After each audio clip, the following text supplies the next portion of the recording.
Good morning, everyone. Welcome to today's hearing. Today we're going to continue hearing evidence from Mr. Peter Maddison. So would you ask Mr. Maddison to come in, please? Okay.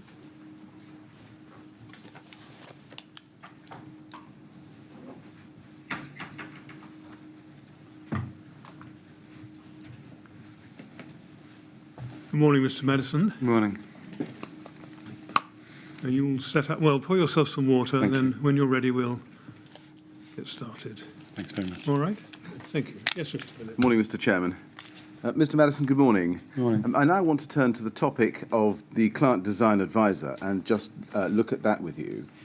Can we go, please, first to ART 402614?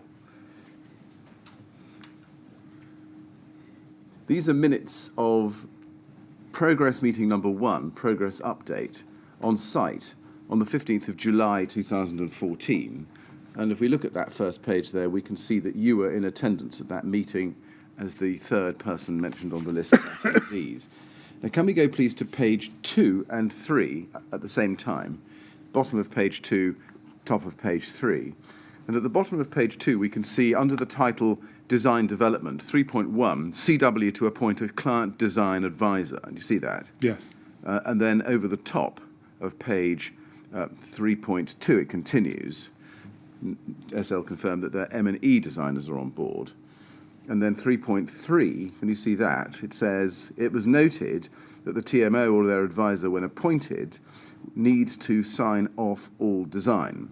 You see that? I do. And that was identified as a note. Now, do you remember the discussion at this meeting about the proposal for Claire Williams to appoint a client design advisor?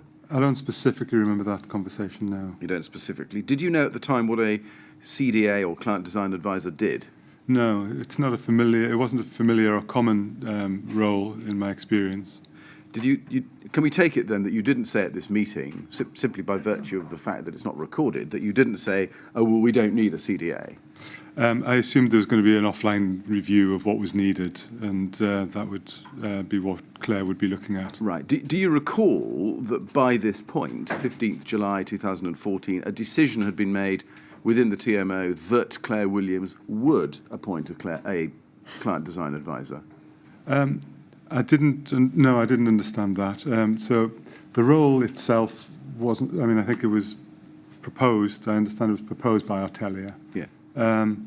But and there were a variety of client-side design issues that were to be considered. So, for example, the M&E designers, Sam Lawrence confirmed that they were to be appointed through Ryden. That they were to appoint theirs through Ryden.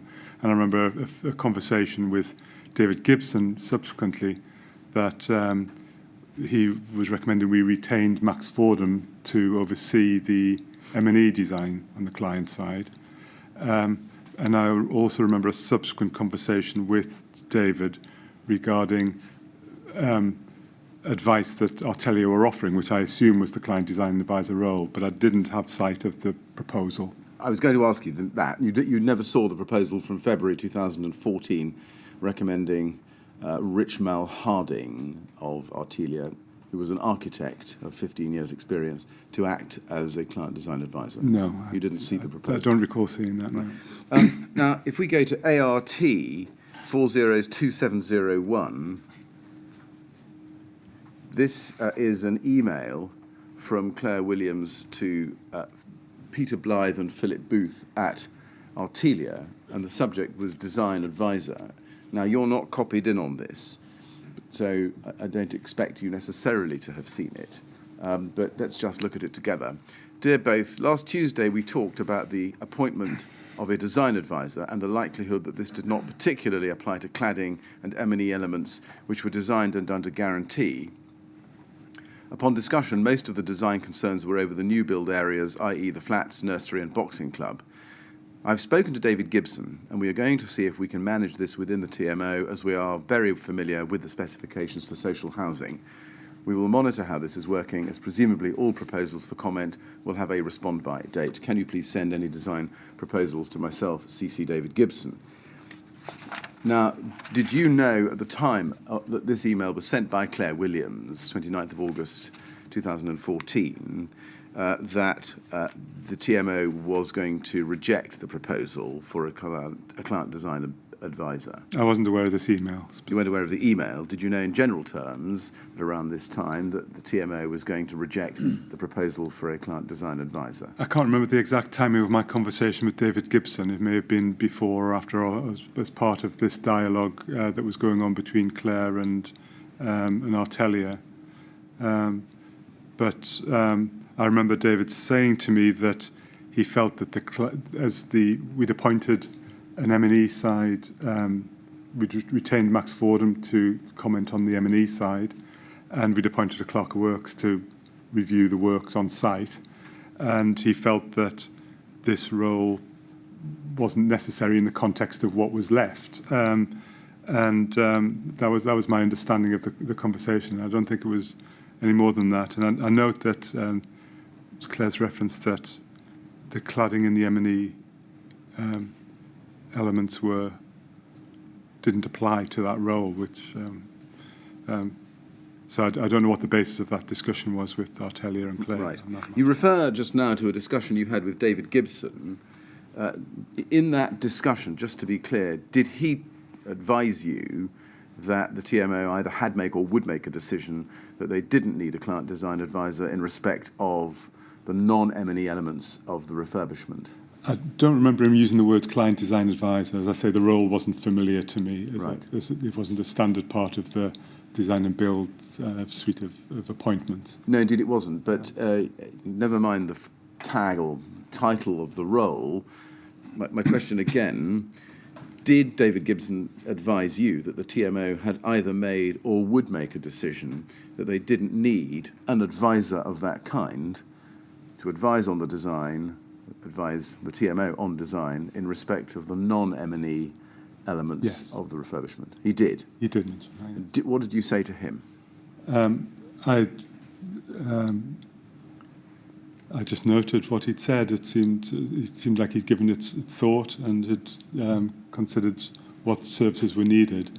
I think the discussions that I'd had in general with David was that the responsibilities here were clear in terms of responsibility under the design and build contract, with responsibility going to Ryden as designer and Artelia as our employer's agent in a very standard way.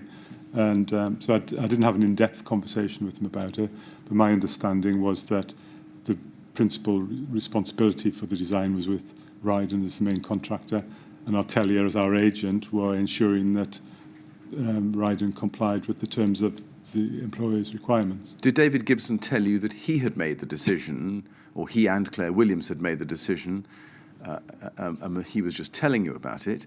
Or did you get the impression that he would like to make the decision but wanted your approval of the decision? He wasn't asking for my approval. He was running what he was proposing to do past me. Really, it wasn't an in-depth conversation. Right. It was just a reference. I think following a meeting that he'd had with Artelia. So I think it was an in passing. Oh, this is what we're doing. Did he explain to you the precise reasons why he and Claire Williams had made the decision not to appoint a client design advisor? No, and I didn't have a detailed conversation, as I say. Did you not want to know why it was that David Gibson had made the decision not to appoint a client design advisor? As I say, I hadn't recognised the client design advisor as being a standard part of this appointment.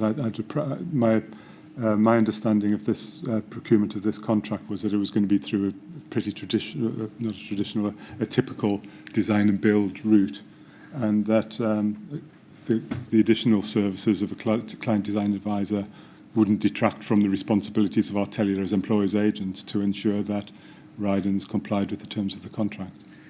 And what was the basic reason you understood from David Gibson that he had decided not to appoint a client design advisor? I think, in short, that it wasn't necessary. I think that was my understanding. Why wasn't it necessary? As I say, I didn't have a detailed conversation with him. You didn't ask him why he thought it wasn't necessary? I didn't interrogate him in detail. No. Was there any discussion between you about whether or not it was sensible not to have a client design advisor, at least in respect of the cladding design? Well, at no point did anybody raise any specific issues regarding the design of the cladding or any risks attached to that. And if any specialist advice had been recommended, I would have fully supported that, but none was ever given. Right. I recognise now, having seen the evidence regarding the client design advisor, that it is it will give general advice on architectural issues and on design from a client perspective, but not specialist advice necessarily relating to cladding. So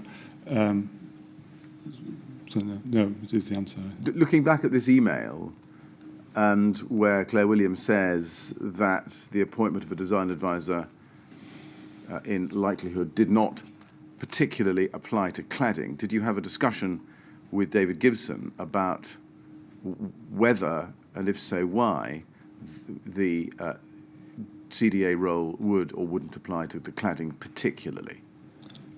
As I say, I had no in-depth conversation or sight of this, so I wasn't part of the conversation where Claire has taken the inference that it didn't apply to cladding, or, although I recognise the M&E elements because we did. Right. So you can't explain why she thought that any appointment of a client design advisor would exclude from its scope the cladding design? No. Right. Can we go to the minutes of the August 2014 progress meeting number 2, held on the 19th of August 2014, and that is at ART 402752, please. Now, here it is. You are not present at this meeting, but do you think you saw these minutes? I don't recall. You don't recall specifically? I wouldn't specifically review all minutes of the Grenfell Tower meetings. Would you not? No. Would you be sent them? I would probably be sent them. You say probably. Do you recall what the system was, whereby you got the minutes or didn't get the minutes? I don't recall, actually. I'm just looking to see if there's a circulation list, because normally it would note if I was on a circulation list, so maybe I wasn't. Right, okay. Well, let's see how far we go. Can we go to page 2 then, please? Item 3.1, under the heading Design Development, it says CW to appoint a client design advisor, action CW, just like the previous progress meeting note that we saw before in respect to the meeting you were at. And then underneath that it says, post-meeting note, CW advised that the TMO will perform the role of the CDA in-house. They will therefore need to sign off all design. Were you aware that the impact of the decision not to appoint a client design advisor was that the TMO would be responsible for signing off all design? No, and I don't really agree with that minute. You don't agree with the minute. Can you just explain a little bit more why you don't agree with the minute? Well, I think that, for a start, it's suggesting that the TMO will perform the role of the client design advisor, and we can't really advise ourselves. I mean, I think you either have a service or you don't. And I think I recognise this client design advisor that Artelia offered was an additional service to their appointments that were already made in terms of employer's agent and CDMC and quantity surveyor. So I wouldn't. That sounds like they're stepping away from some of those responsibilities that are in their contract. And then the comment about therefore signing off all design is a very broad statement, because actually in contract, Rydens have responsibility under the design and build contract for signing off design. And there are some elements that may be proposed to the client for whether are issues of client choice, and the client should take a view on those issues, but also other parties within the professional team should also be part of that. So I think these matters would be considered at this meeting, really, and appropriate action taken. Does that quite long answer tell us a number of things? Does it tell us that, so far as you were concerned at the time, the TMO would not have the skills or training or education in-house to be able to, as you put it, to advise itself on design? having seen the scope now of the client design advisor role, certainly we wouldn't have the skills in-house to provide that full role. Right. There Is are that something you discuss? Sorry, I'm so sorry. Do you want to finish your answer? well, there are elements within that so, for example, in where David and Claire's experience in particular would be relevant to things like the design of the new flats, the new homes within the building, and issues such as that. So I think they would have skills in those regards, but in terms of specifics around compliance of materials and design of that nature, no, those skills weren't in-house, and we couldn't have taken on responsibility for No. those. I mean, we're looking at Claire Williams' skills and experience. Before she joined the TMO, she told us that she'd worked in maintenance, repairs and regeneration projects, but that none of those skills were design skills. No. No. And we would be looking here for if there was a requirement for specialist advice on issues such as cladding, we would expect the professional team to be working with us and advising on that specialist skills, and I'm not aware of any of that conversation. And also, it's worth probably mentioning as well, is that in relation to this, I didn't have a conversation with anybody from Artelia regarding the client design advisor role, so nobody had contacted me if they felt that it was so important that I don't recall any conversation relating to this. No. But it would make sense, wouldn't it, that if David Gibson and Claire Williams had both decided that a CDA role was not what they wanted for Artelia, then Artelia wouldn't second guess them and come to you over their heads, would they? I think if senior people within Artelia felt that we weren't on the right track, so I would have a dialogue with Simon Cash, for example, and if he thought that I needed a heads up on something, he would contact me, or vice versa. Right. But that didn't happen in relation to the client design advisor role, as far as I remember. No, but of course we know that the original proposal was made in February 2014, before the tender was finished, before it had been won. So can you give us any insight as to what evolved during that period of time, which led you to think at the time, and perhaps you didn't think it at the time, that a CDA wasn't required because you had Ryden on board from mid-March? The only conversation I remember about this role, and it wasn't called the client design advisor, it was literally about post-tender client-side advice that might be required, was the conversation I had with David Gibson after he'd had a conversation with Artelia and others in our team. But you really put your finger on it, I think, Mr. Maddison, in the light of the fact that nobody within the TMO had specialist skills of the kind and scope that were being offered under the CDA proposal, and given that, as we discussed yesterday, Artelia were CDMC but had no design responsibility, is it right that actually you were left with nobody protecting your interests on the client side from any errors made by Ryden in their design role? We were relying on Artelia as an employer's agent to ensure that Ryden's complied with the terms of their contract. But no more than that? Yes, but that includes the design, including the specialist design too. Which we discussed yesterday, but nothing beyond the employer's agent role and the CDMC role? No. But if they had advised that there was a requirement for any specific advice, I think from the conversation I had with my team, with David Gibson, at this time, the understanding was very much that this was general advice on design, not specific. That was the understanding, and that seems to be borne out by Claire's email to Artelia, and I don't know whether that was corrected by Artelia. So far as you were concerned, how did you actually understand Artelia's proposal? Was it a proposal, and no more than that, or was it actually professional advice that you needed the services of a client design advisor? I'd understood it was a proposal. Right, so not advice? No, I understood it was a... Why is that? Because that's just what I understood. I know, but why did you understand it that way? I think I would expect that if Artelia had offered advice that they thought was essential and that we weren't taking it, I would have expected them to have escalated that to me. I follow. We then go to another topic, if we can, which is the decision to re-tender.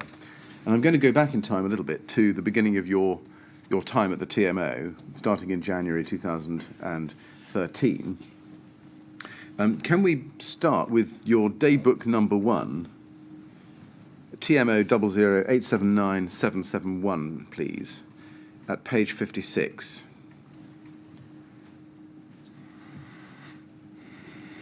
And in fact, this doesn't take us to January. I think we're March at this point. But can we look at the right-hand side? It says there, just below halfway down on the right-hand side, do you see it says Grenfell Tower Update, 18th March, or 18/3, PD/DG. Does that tell us that there was a meeting or discussion between you, Paul Dunkerton, and David Gibson on the 18th of March 2013? Yes. So that's quite early in your tenure at the TMO, isn't it? Yes. Can we then turn the page to page 57 and look at the bottom of the page on the left-hand side, to the left of the spine, and it says Studio E, meet to understand, A, how the design developed, B, what are the implications of the revised design? Were you concerned at this time about how the design had developed? Yeah, there were a number of issues in the design at that time that I thought were unnecessary or impractical in some respects. So, for example, there was a lift, a new lift being installed in the lobby with a link bridge across to the finger blocks, which I thought was a very bad idea because I think it was going to cause real access issues, and I wanted to make sure that the tower was a separate entity rather than having access from another block. There were also some issues I remember relating to there was the extent of the work. So some of the works that were being proposed at that stage went into the area, and there was an undercroft area under the finger blocks adjacent, and included the refurbishment of some of those units into office space. And I felt that there was a much broader public realm piece, needed some greater thought given to how that was going to work in practice. Did you get the impression that you couldn't work out from the papers you had how the design had developed, so you needed to have Studio E meet you in order to educate you on that? What we wanted to do was to refocus the design. So where the design had sort of spread into an interface with the finger blocks, we wanted it to focus on the tower specifically, and then we could consider the finger blocks separately and how the whole piece worked in a more holistic way. When you refer to the implications of the revised design, what was the revised design? I recall it was the removal of the proposal for the link bridge between the tower and the finger blocks. I see. And what concerns did you have about the implications of those revisions? Well, on a very practical sense, I've spent a lot of my career removing link bridges between blocks because they never seem to be a very practical thing to do. And I felt that, because I think the requirement here was to try to give people from the finger block access to the walkway level via a lift in Grenfell, which would mean that a lot of people from the adjacent blocks would be coming into the block and going back up onto the podium of the finger blocks, which didn't seem like a sensible solution at all. So there were some practical things there. In relation to the work units under the garages, under the finger block, I felt that that area was dominated by vehicular access into the underground garages there, and I felt that needed some more thought in terms of design as to how to make that work, because it felt like it was going to be a very, I didn't think it was going to be a successful design, so it needed a bit more thought. Was there any concern or consideration in either of these subjects, the development of the design and the implications of the revisions, in relation to the exterior wall, the cladding system? No. Now, I want just to ask you some questions about RBKC's role at this stage. Can we start by looking, please, at Mark Anderson's evidence on day 52? And I'd like you to be shown, please, the transcript for day 52, page 28. And look at line 11. And he was asked at line 11 by Mr. Kinnear, can you help us? What was the role and function of the SRO? Answer, that's the senior responsible officer. So that was Laura Johnson. She was the senior responsible officer for the Kensington Academy and Leisure Centre project, otherwise known as CALC. Question, did the SRO have decision-making power regarding the project? Answer, regarding which project? Question, Grenfell. Beyond the fact that RBKC were the funder of that project, no. Now, just to be clear, is it right that as a delegated project run by the TMO, there would be no SRO for the Grenfell Tower refurbishment? That's correct. So Laura Johnson was the SRO for CALC only, yes? Yes. Yes. Do you agree with Mark Anderson that Laura Johnson, in any capacity, had no decision-making power over the Grenfell Tower project itself? Not decision power related to the project itself, but she was the client and responsible for the ownership of the management and the strategy regarding the stock. But also this project was part funded by TMO capital resources, which came ultimately from the council, but also from capital receipts from the council. So it was partly funded by the council. So the reporting here was a little ambiguous, and actually in terms of the approval reporting, it went through both our board and to the cabinet in the council. So there was a degree to which, the council had an interest and they were funding it. They had an interest and they were funding it. But the question, I think, goes a little bit wider than that. And I'm just putting to you what Mr. Anderson says here in very clear terms. I would suggest that beyond the fact that RBKC were the funder of the Grenfell Tower project, they had no decision-making power regarding it. They had no decision power, certainly operationally, in terms of the client role, in terms of appointments, etc. That was done by the TMO. I think you're accepting, really, aren't you, what Mr. Anderson has said there? Yeah. You are. Thank you. Can we then look at ART 50637?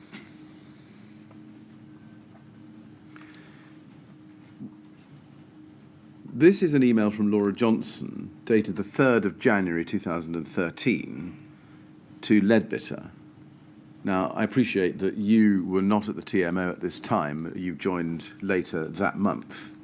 So it's obviously before you started, and I'm not going to suggest that you saw it at the time. But you do see that it goes in copy to, it's a draft email, in fact, but you can see that it goes in copy to Calc at Appleyards, goes to the Appleyards team. If we look at the third paragraph, it says this. There was originally a total of £60 million available for the Calc project and Grenfell Tower. RBKC will now no longer be recommending the TMO proceed with you on the latter and will advise them to re-tender the works to a list of contractors not including Leadbitter. At the next SRO meeting on the 16th of January 2013, I would like an unequivocal commitment from you that we will be able to enter into contract for the Calc project at a combined £50.4 million by the 15th of February 2013. If you cannot make this commitment, then we will withdraw the Leisure Centre from the project and reconsider our procurement position for the Academy. For these elements, we remove and procure through alternative means. We will not include Leadbitter on the tender list. Now, I've read the whole of that paragraph, but what I'm really interested in is the first half of that paragraph. When you joined the TMO a few weeks after this email, did you become aware of it? No. You didn't. Did you become aware at least that RBKC had taken the position as set out in this email? No. So you didn't know, is this right, that RBKC had now decided no longer to recommend that the TMO proceed with Leadbitter and to advise them to re-tender the works to a list of contractors not including Leadbitter? No. You didn't? Right. And in fact, we were still in negotiation with Leadbetter at this stage, for some time afterwards. You say we, the TMO. the TMO, indeed. But I think the answer to my question is that when you came into the project, you did not know that RBKC had advised the TMO to re-tender the works. I don't think they had. You don't think they had advised them, or you don't think you knew? I don't think they had advised them. Well, all right, but you didn't know that they were proposing to advise the TMO to re-tender the works to a new list of contractors, not including Leadbetter. I wasn't aware of that. Right. And I did subsequently have conversations with Laura Johnson about the proposed approach, but at this stage, we were trying. The professional team on the TMO side was trying to negotiate a price with Leadbetter, and that Yes. was my understanding. You did indeed have conversations, and we're going to look at those very shortly. But just before we leave this email, would you agree that in RBKC no longer recommending that the TMO proceed with Leadbetter on Grenfell and advising them to re-tender the Grenfell works to a list of contractors excluding Leadbetter, RBKC were going well outside their role in respect of the Grenfell Tower refurbishment, which was, at least according to Mr. Anderson and now your evidence, limited to budgets? From my knowledge, from my understanding, this wasn't the situation. So I don't know if this is a draft email. Maybe it wasn't sent. Maybe it was a negotiating position. But I'm not aware that this wasn't the position that I understood. The TMO was in, or the professional team was in relation to Leadbetter at this time.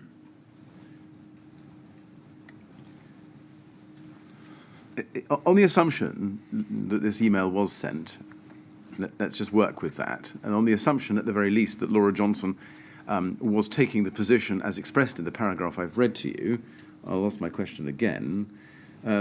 That position was well outside their role in respect of the Grenfell Tower project, at least on Mr. Anderson's and your understanding of it, which was that they had no decision-making role at all, save in respect of budget. If Laura Johnson was going to send an email like this, I would have expected her to have spoken to me or to Mark before doing so and agreed an approach, because there was a challenge in our negotiations with Leadbetter, and they had been frustrating and long, and it was causing a delay in the project and concern from residents who'd been promised these works. So. Yes, I pointed out to you, I think you weren't there at the time, but what I didn't point out to you and should have done was, of course, that Mr. Anderson was copied in on this email. And Mark never mentioned this to me in the handover, as far as he didn't. When I took handover of this, it was on the basis that we were proceeding with Leadbetter. Yeah, I'm going to try one more time on the point. Assuming that the position as taken in the third paragraph I've shown you was the position taken at the time by RBKC, then that position exceeded the narrow ambit, or the ambit, of RBKC's role in the Grenfell Tower project, according to Mr. Anderson's evidence I showed you.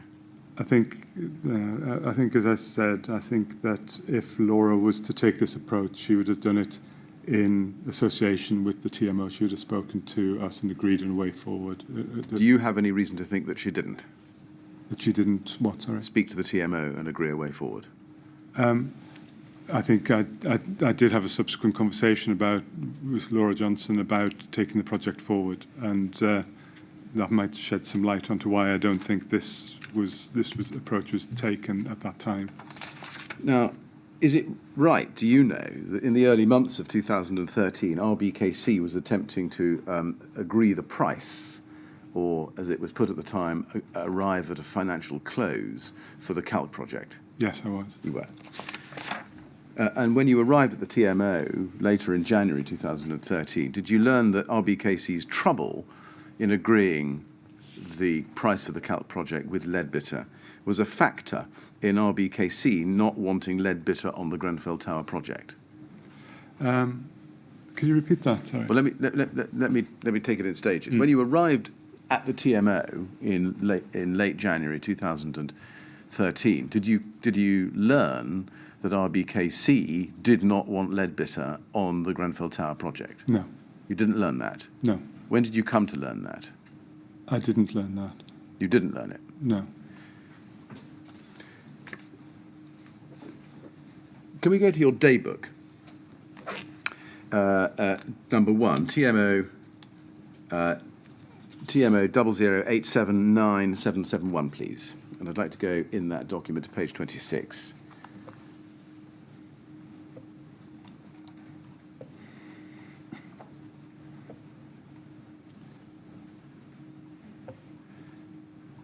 And there we can see on the top right-hand side of the document,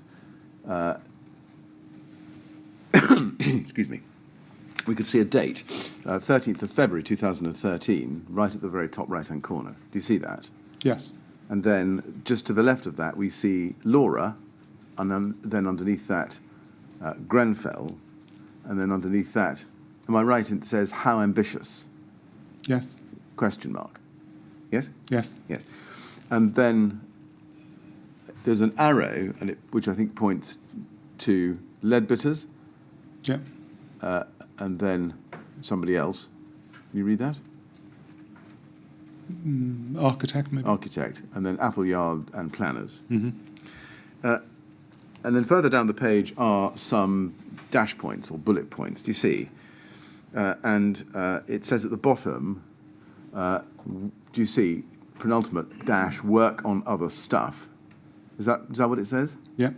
And then underneath that, in quotation marks, we will be at the table. Can you just help us with this? Is this Laura Johnson having a discussion with you about how ambitious the Grenfell Tower project should be? Well, this was me contacting Laura and asking for some clarification on a number of issues, because I'd been with the project for some time. Now I'd taken stock of some of the issues relating to the design, for example, and was proposing some changes to that to simplify the scope of works. And also felt that there were some issues that, so for example, where I said beyond the finger blocks and the wider Lanc West estate. So that was some of the work that was spreading into that area. And so what I wanted to do was to talk to clarify a number of issues with Laura that I felt had implications for her as the client. I see. And those implications included issues with design, did they? Scope, certainly, in terms of whether the scope of work spread into the finger blocks, for example. I can't remember whether the timing is unclear, and obviously I haven't reviewed these notebooks for several years. So, right. Well, what did you mean by how ambitious?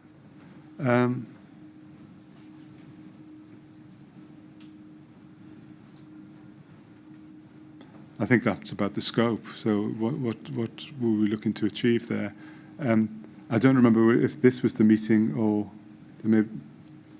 No, so I think this was me checking in with Laura as the project sponsor for Calc and for the client of the TMO overall to get her perspective on what she wanted us to deliver, because this was the first project that the TMO had delivered on this scale. And this links down to the comment at the bottom, was we will be at the table. Well, I was going to ask you about that, but just before we do, to follow up on your answer just now, you were checking in with Laura to get her perspective on what she wanted the TMO to deliver. And that sounds to me as if you're going to her and asking her for her view or her instruction, going well beyond simply matters of the budget. Is that fair? No, I think it's reasonable to. I mean, Laura was she was the director of housing. She had a good understanding of the politics of the borough and the priorities of the council and the councillors. And so I wanted to understand what the council wanted the TMO to deliver on their behalf, and she was the key point of contact to establish that. Right. So when you say wanted to deliver, you mean elements of the scope. You wanted clarification as to what they wanted, RBKC wanted, as to what the Grenfell Tower refurbishment should include. It was a two-way conversation. So I was, I'd looked at some of the design and was proposing to take some of those items out that I thought were a bit over the top and Right. unnecessary, and I wanted to check in and make sure that what we were doing was on the right track politically, because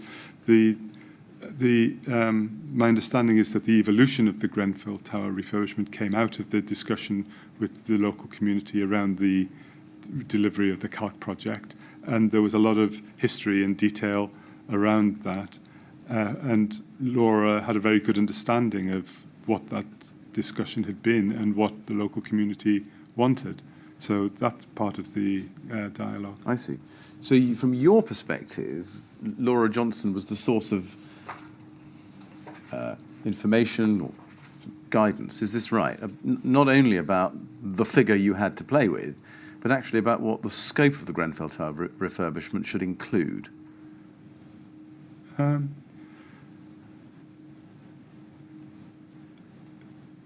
mean, she was one of a number of she was one of a number of key stakeholders in this, and she was a key one, and the council was a key one. The local community were key. So I was having discussions with this nature with all parties. Yes, I mean, I'm not making any underlying suggestion about whether it's right or wrong. I just want to get to the facts. I just want to establish with some precision, from your perspective, and appreciating what you say about key stakeholders, is it right that you were looking to Laura Johnson for information or guidance, not only about the figure, the budget figure you had to play with, but also about what the scope of the Grenfell Tower refurbishment included? Is that right? Yeah, as a stakeholder, I was getting her views on what the scope should be. Yes, thank you. And when you then come to will be at the table, quotes, unquotes, first of all, who said that? It's a quotation. Who said that? Laura said that. I see. So Laura said, did Laura say we will be at the table? In other words, RBKC? No, the TMO will be at the table. I see. So she said you will be at the table? No, the TMO. Indeed. I just want to be clear. When you wrote down, quotes, we will be at the table, you're substituting the we, you mean the TMO? Yes. So you're saying there that she said that the TMO would be at the table? Yes. And what's the table? This is so I was talking to Laura about, and part of this is was working with the council to understand their priorities in terms of what they wanted us to deliver for Grenfell Tower, but also I wanted to establish whether there were other things that the TMO could deliver on behalf of the council. Are there other projects that could reasonably be delivered through the TMO? Because I was looking to build up a team that was skilled and able to deliver complex projects for the council. Yeah. And so I think that what Laura was pointing out here is she was saying we shouldn't be duplicating things, so setting stuff up unnecessarily. We should be delivering decent homes, working on other stuff. That's the question about what other stuff there might be that right. Which are basically other projects that the TMO could deliver on behalf of the council. And Laura's response was, "We will be at the table," but so she wasn't promising. She was saying, but in part, I took that if we can show that we can deliver complex projects, then that will help secure future opportunities. So, in short, Laura Johnson and RBKC were involved in the decision-making process about what should be delivered in respect of the Grenfell Tower project. Yes. Yeah. Now, you said a moment ago that you wanted to ensure that the project was on the right track politically. Do we take it from that the scope of the Grenfell Tower project was a political issue, to use your word? In terms of the council broadly knowing what they wanted, what their priorities were, so that was something that I would take sense check with Laura, but also present to the Housing and Property Scrutiny Committee in RBKC. So there was an ongoing process of developing the proposals and ultimately agreeing them. When you use the word political, what do you mean? The council.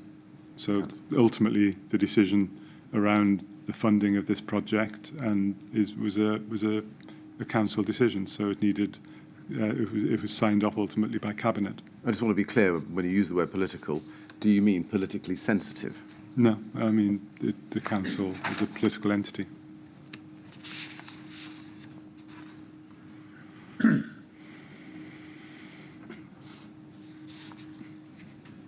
Did you have any discussions with Laura Johnson at this time, 13th of February 2013, about the decision about who would be or who shouldn't be the contractor on the Grenfell Tower project? I can't remember. I did have a conversation with her. I can't remember at what time that was. Maybe you could help me with that. Right, well, maybe we can. But did you have a discussion with her about who should be the contractor? There was a subsequent conversation to this one where I had a conversation with Laura regarding a number of things. One was in looking at the scope of the works on Grenfell Tower, there was an issue that had occurred to me, is that we weren't including to do internal works within the flats to the kitchens and bathrooms. So at the end of the project, we could potentially end up in a situation where the properties, although substantially refurbished, didn't meet the decent home standard, which is the minimum standard for social housing. So there was a question I wanted to ask about that, and I also wanted to talk to her about. I wanted to check in that she was comfortable with the level of spend that we were looking to commit to the boxing club and to the nursery, because they were considerable and wouldn't necessarily generate significant income. So there was I just wanted to make sure that she was. I wanted her opinion on where those priorities were. Do you remember when that conversation was? I'll have to rely on my notes. I don't have it. I don't have it in my head. Well, maybe. But it was around the time where we were making the decision around procurement of potentially working with Leadbetters or reprocuring. I think I know what you're referring to, and we will come to that in due course. But just to go back on the answer you did give a moment ago, you say you wanted to talk to her about some specific things, and in particular the level of spend you would commit to the boxing club and the nursery. Does that tell us that you wanted her views, guidance, instruction even perhaps, on specific items, or the cost of specific items within the scope of the Grenfell Tower refurbishment as then proposed? I wanted her to be aware of the level, the sort of costs that those two items, particularly the boxing club and the nursery, were going to entail. Why was it a concern? Why did you think it might be a concern of hers, how much you spent on individual elements of the overall project? Because if, for example, we could have omitted one of those elements and renewed all of the kitchens and bathrooms to achieve the decent home standard, for example. So there could have been some options there. And I wanted to understand the priorities from the council's perspective in terms of what they wanted us to achieve.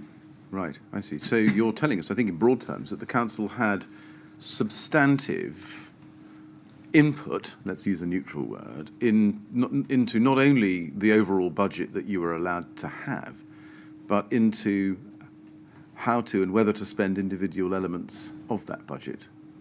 They were a key stakeholder, and so I thought it was appropriate that we talk about the options and the possibilities within that budget. That's a yes then, is it? As I say, that's Yes. yes to what? Yes to my question. If you remind me of the question. Yes. The council, RBKC, had substantive input into not only the overall budget that you were allowed to have, but into how and whether to spend specific elements of that budget. Yes, we consulted them on that matter. Yep, thank you. Now, I want to ask you some questions about events relating to Leadbitter in the months after you started. That's where we're going. Can I take you then to your first witness statement, please, at page 6? And let's go to paragraph 35. You say, at various meetings we discussed the difference between the Artelia and Leadbitter estimates for work packages. I also had concerns at this time about Leadbitter's suitability as a main contractor for this type of project, because of their lack of experience of work of this nature and of working with residents who remained in their homes during the works. I also had concerns about them being taken over by Bouygues, who, from my past experience, had lacked the experience of working with residents in occupation. It was very important to us, on behalf of the residents, that the contractors demonstrated their concerns and ability to work alongside residents in situ and to be sympathetic to their needs and issues. Was Leadbetters and Bouygues, who were going to take them over, I think, was their perceived lack of experience in doing residential refurbishments with residents in occupation the only matter on which you had doubts about their suitability, or were there others?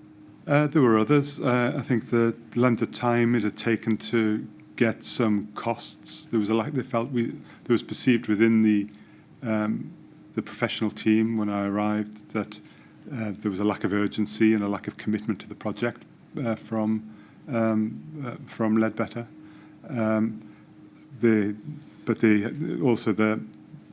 Personally, my biggest concern was their lack of experience of refurbishing this sort of project.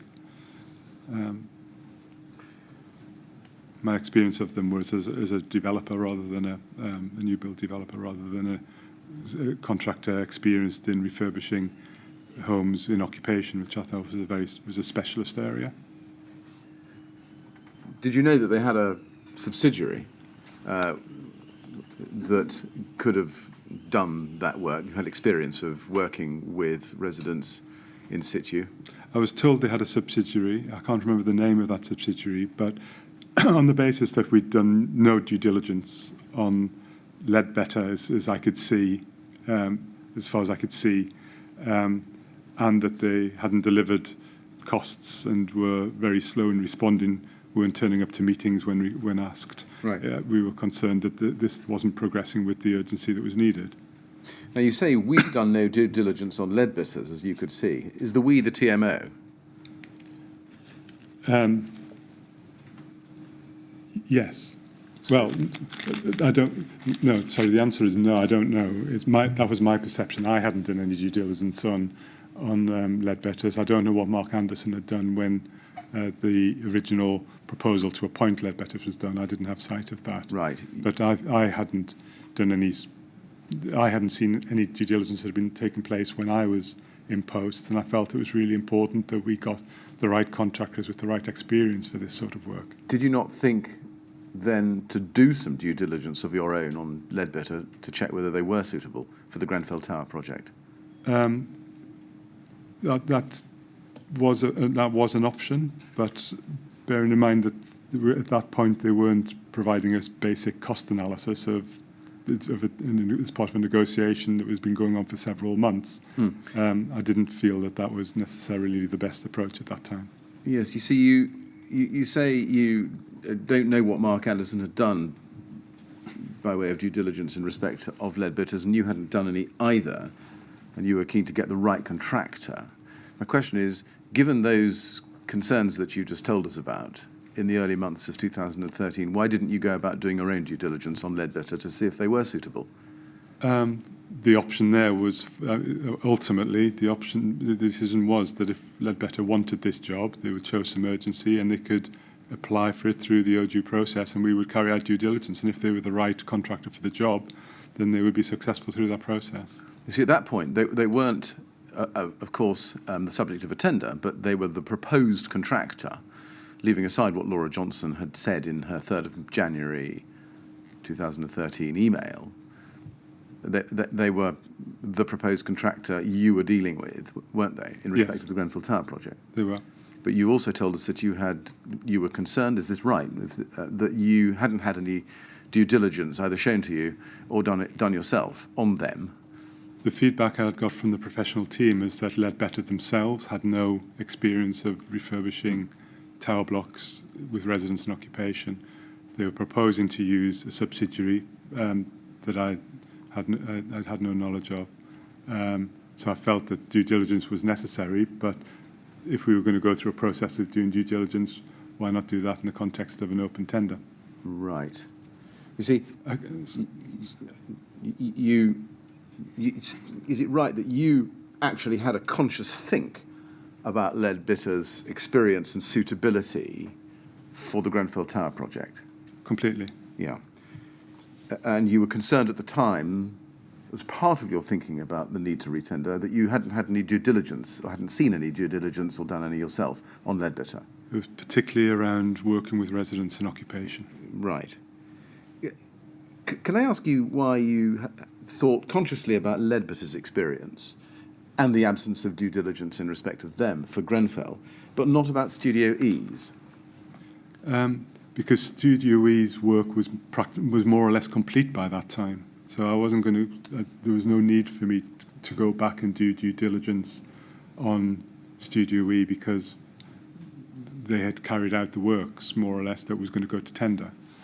Well, is that right? January 2013, they were hadn't carried out the works, They were had at they? stage D, that's right. Exactly. So they had to carry out this, but substantially the works had been designed to stage D, and there was a requirement to take it to stage E to put it to the market, and that was the decision. And so rather than it didn't occur to me to open up the due diligence on Studio E for the reasons that I gave yesterday, relating to the fact that they were already working on an adjacent complex overclad property. But I was, and I felt that if there was, not that I thought that there was any issue relating to Studio E, but by going through and bringing in a design and build contractor with the right experience of working with residents and refurbishing tower blocks, then that would be the solution. But you were concerned that you hadn't done any due diligence on Leadbitter and were concerned about the experience. But you weren't concerned, is this right, about the fact that you had done no due diligence on Studio E? As I say, they had been appointed and had substantially completed the work at that point. And I had no reason. There was nothing that, in the small amount of work they did on the time that I was there, on the client side, they raised no specific concerns that made me think I would go and reopen the whole due diligence on this project. No, but those are two different things, aren't they? Deciding not to do due diligence on somebody because they've already done a lot of work isn't the same as not doing due diligence because you're concerned about their experience. And really what I'm trying to understand at the moment is why you thought you were concerned about not having due diligence done on Leadbitter to understand their experience for the Grenfell Tower project, but weren't concerned to do the same exercise with Studio E.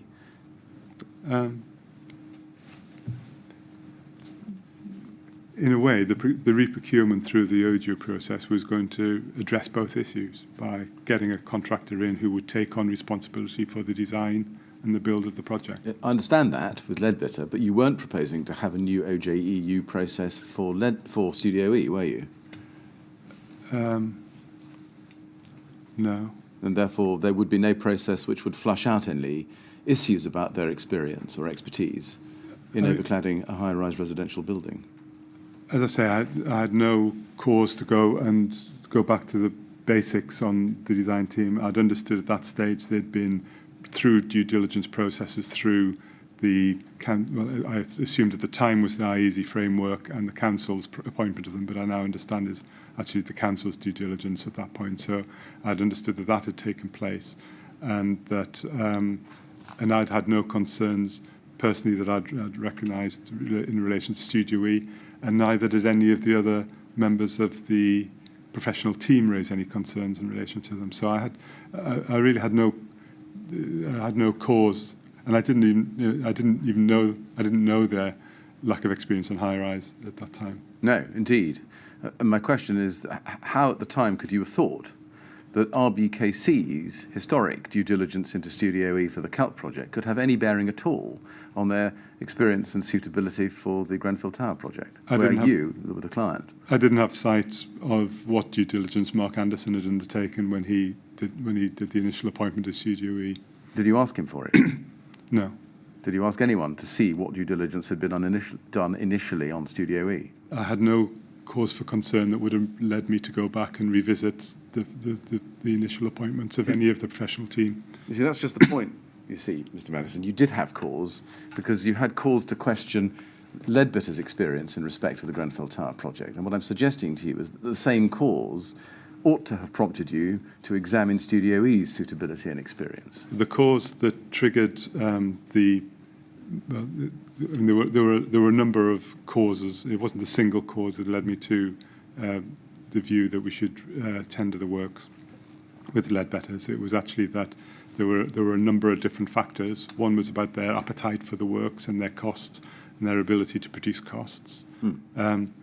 And part of it was their lack of experience, which we could have carried out specific due diligence around, but felt that it would be much more.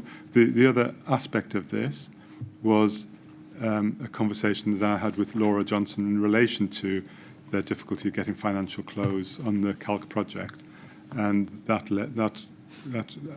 added to the range of issues that led me to come to the view that we should put that to the market. That I understand. Let me try one more time. There were a set of causes which drove you to put the Grenfell Tower project out to tender for the contractor, one of which was your concern about the absence of due diligence and information about the experience on Leadbetter. My question, and I'll ask it one more time, is, given that you had cause to be concerned about Leadbetter for the Grenfell Tower project, why didn't you think at the same time of looking to see whether Studio E had experience and expertise for the Grenfell Tower project? I think I've explained why I didn't, because of the stage that we were at, but also through the design and build process and selecting a contractor with the right experience, they would take responsibility for the design post-contract. And there was so that was another part of this, because the contractor would be required to do due diligence on whichever designer they appointed. Indeed, but they would only be tendering, wouldn't they, on the basis of a set of employers' requirements and detailed drawings which had already been produced by Studio E. Didn't you want to make sure that the tender, when it happened, would be based on drawings done by an architect on whom you had done due diligence for the Grenfell Tower project? As I say, I had no cause to go back and review the due diligence that had already been undertaken on this. Well, you do say that, and I've suggested the opposite, but you disagree, I think. Yes. Right. Now, can we then go to... Can I just ask you this? Did you expect the contractor, once he'd been appointed and had taken over responsibility for design, to examine design decisions made by the architect before the contractor had come on board? Yes. Okay, thank you. Can we then go to TMO 100388870?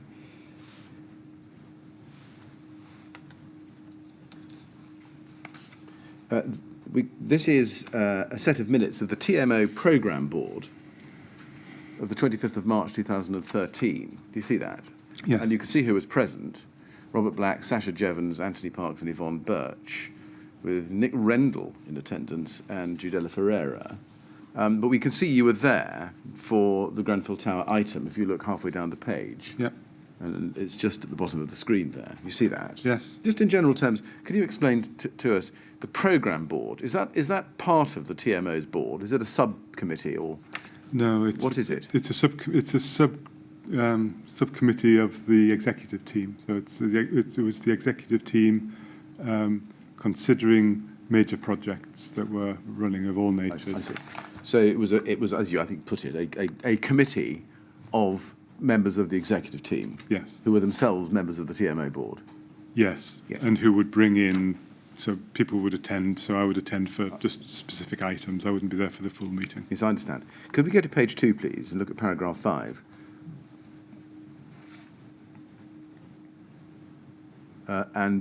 We say, or you say, I think there, just below the initial on the right-hand side, PD, procurement would be an issue as the board was sold the project on the basis that we were doing it this way for efficiency savings. Sorry, could you just reorient? Sorry, it's about a third of the way down the page. Perhaps I should just go back, in fairness to you, and give you the full context. If you go back to page 1, we can see that this is part of a discussion about Grenfell Tower. Mm-hmm. And you had attended the meeting with Paul Dunkerton David Gibson for that item and the Hidden Homes agenda. And you can see you give a presentation. And at the bottom of the page, we can pick the point up, I suppose, here, that you say there's been no clear audit trail to explain how decisions were made. Just pausing there on that, whilst we have it up. Is that right? Were you concerned that there had been no clear audit trail hitherto on the Grenfell Tower project to show how decisions had been made? I think there were lots of elements in the project that needed reviewing and rationalising, and I think the scope had spread. And so the process that I was going through was working with various stakeholders to package up the elements and ensure we did the right priorities. Now, my question is, well, let's take it in stages. Who said there has been no clear audit trail to explain how decisions were made? I don't remember, but it could have been me. Right, it could have been you. Were you concerned that there had been no clear audit trail? No, I was more concerned that we had a scope of works that might not be achieving the priorities that we wanted to. This looks like a complaint about the absence of a clear audit trail to explain how decisions were made. Is that right? No, it's not a complaint. It's more about saying we've got a scope of works that is a bit complex and perplexing, and I don't know how we got there, so there may be some good reasons for those things, but there's no audit trail. So what I was working on were what I thought were my priorities, what were the priorities for the project, and I was working with stakeholders to ensure that they agreed or disagreed, and so we could get the right scope of works. Now, going back to page 2, if we can, please, and look at a third of the way down the page, at paragraph 5, it's the 5th paragraph down. Procurement, it says, would be an issue. Do you see that? Just below the PD on the right-hand side? Yes. Procurement would be an issue as the board was sold the project on the basis that we were doing it this way for efficiency savings. Which board was meant here? I'm assuming that's the KCTMO board. The KCTMO board, yes. Not the programme board, or was it the programme? I don't know. You don't know? You could be right. Either way, it was either the full TMO board or the programme board. What does it mean that the board was sold the project? Sold by whom? I think what that means is that the reason for going through this proposed procurement route was that there would be financial advantages for working with Leadbetters because they were on the adjacent site. We could get economies of scale. You could use the same site setup, and that was assuming that we would get a better value for money. Mr. Maddison, that's an answer to a different question. The question is, sold by whom? You see, it says the board was sold the project. I don't know. Who sold the project to the board? I think whoever's written to the board. So I presume it was the person who will have written the report to the board would have been Mark Anderson, I would assume, to that point. But I would imagine he was recommending that that we procure the project through Leadbetters for the reasons I've described. And when it says on the basis that we were doing it this way, what does doing it this way mean? Doing it which Procuring, way? Negotiating a contract with Leadbetter. With Leadbetter? Yes. I see. Continuing the next paragraph down, it says, Peter has spoken to Laura Johnson about the present situation and also mentioned it to the board. So hopefully there will not be a huge issue if we say we need to start again.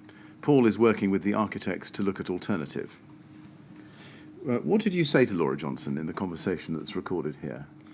That was the conversation we talked about earlier, where I discussed with her her experience in relation to their negotiation with Leadbetter and the difficulty they'd had in reaching financial close on that negotiation and agreeing the principles and priorities going forward. One of the key things that came out of that was around time, because one of the implications of us tendering this project was that it would take us a bit longer to get it on site, and residents were very concerned that this project had already been in a very slow gestation and they wanted it to be delivered, and we wanted to deliver it on their behalf.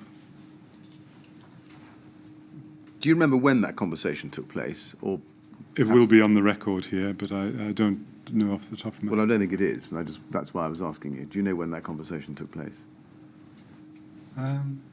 This is the 25th of March 2013, so do you remember how soon before this meeting that conversation took place? I don't. Right. Do you know whether there is a record of that conversation? I can't find it in your note. I don't. It may have been the note that we were looking at. I mean, my notes aren't verbatim; they're just made memoirs, really. Would it be routine for you to discuss these matters with Laura Johnson? Yes. It would.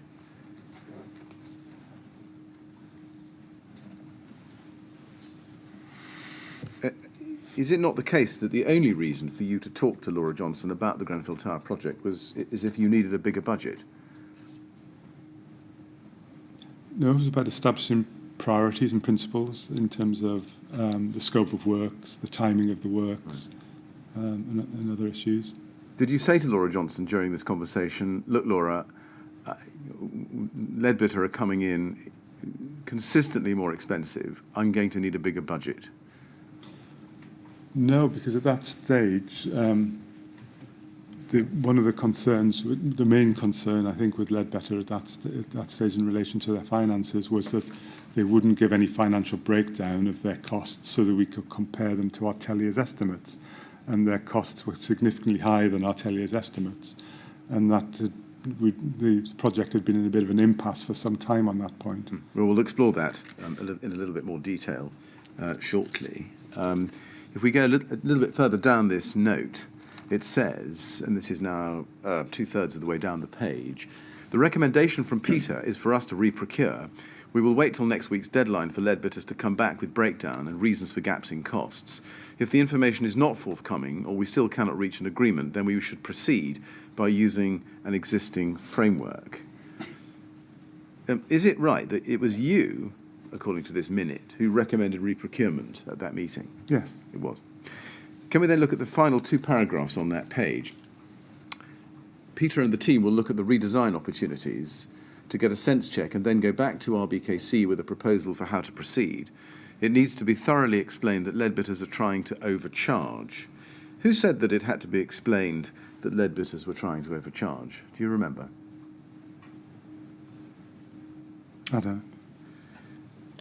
Now, you've just told us, and indeed it is minuted elsewhere in this document, in fact, in the paragraph just below halfway down the page, that Leadbitter were at that stage still to come back to the TMO with a breakdown and reasons for their costings. Was that? Can you confirm that that was the position? Yes. If that was the case, how could you or anybody there have come to the view that Leadbitter was trying to overcharge unless you'd seen Leadbitter's breakdown of their costs? Those costs to that date, had been significantly higher than Artelia's estimate. But why would that be overcharging? I think overcharging is an inappropriate word. Oh, is it? So what would you like to put instead, or what would you have liked to have Sorry, put could you instead? point me to where it is? I can't. Yes, the very bottom. It's the last word on the page.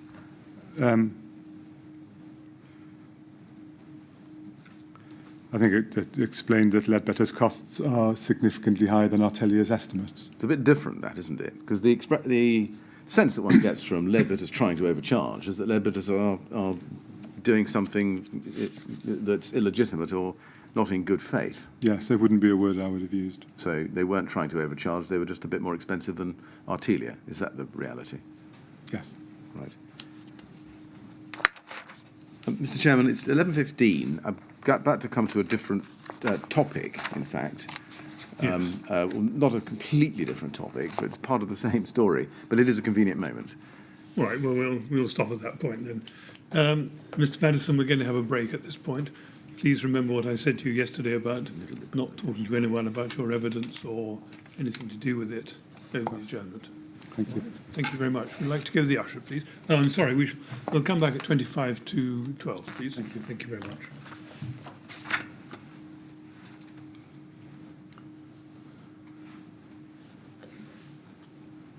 Good, thank you. 25 to 12, please. Thank you.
Yes, would you ask Mr. Maddison to come back in, please? Yeah.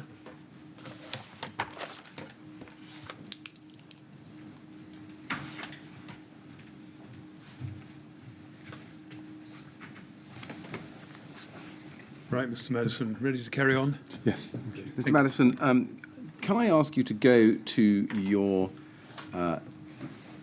diary, please, your 2013 diary at TMO 00879 please. And I'd like to go in that, please, to page 28. Now, this, at the top right-hand side, is an entry in March 2013. I think we can see that it's March if we go to the bottom, if we scroll to the bottom of the page. If we can just do that very gently. There, we can see it's March, and we know that it's 2013 from the top of the page. If we just scroll back up to that, please.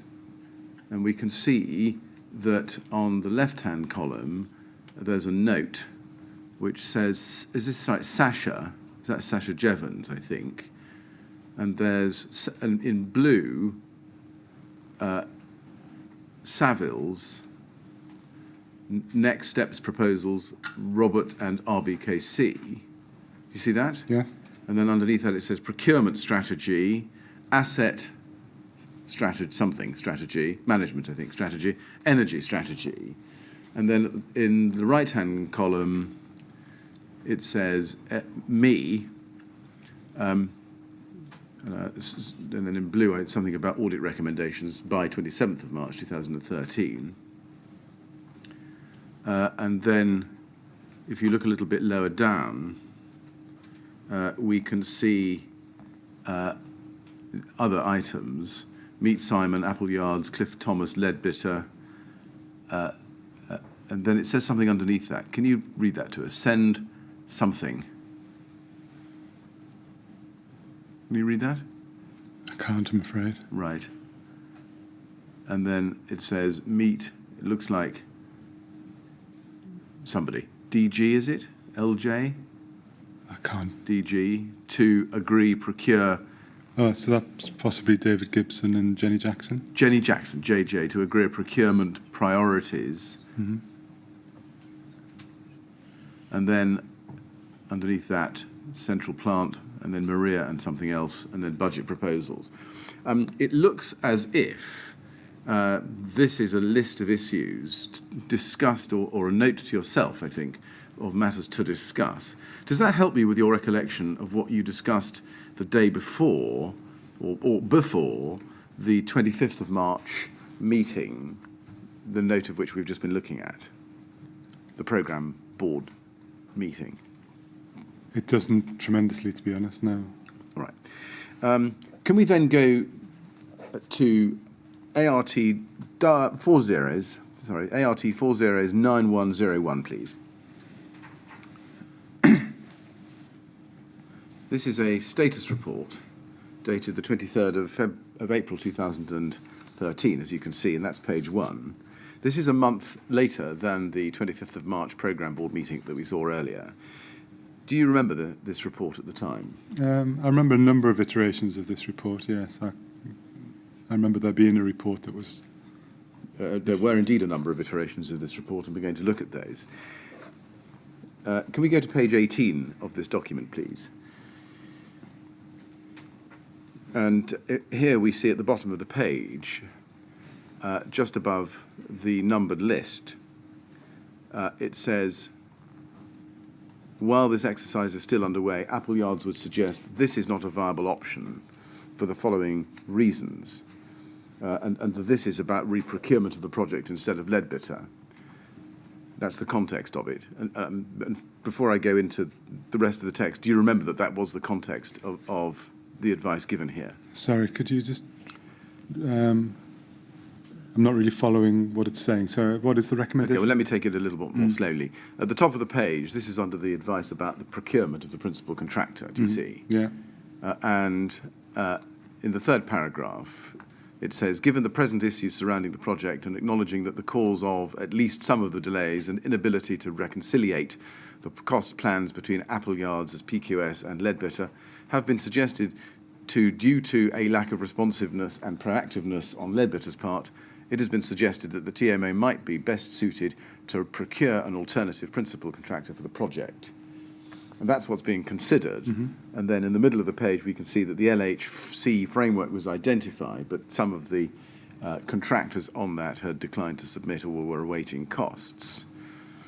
And then, three-quarters of the way down the page, it says, whilst this exercise is still underway, Appleyards would suggest this is not a viable option for the following reasons.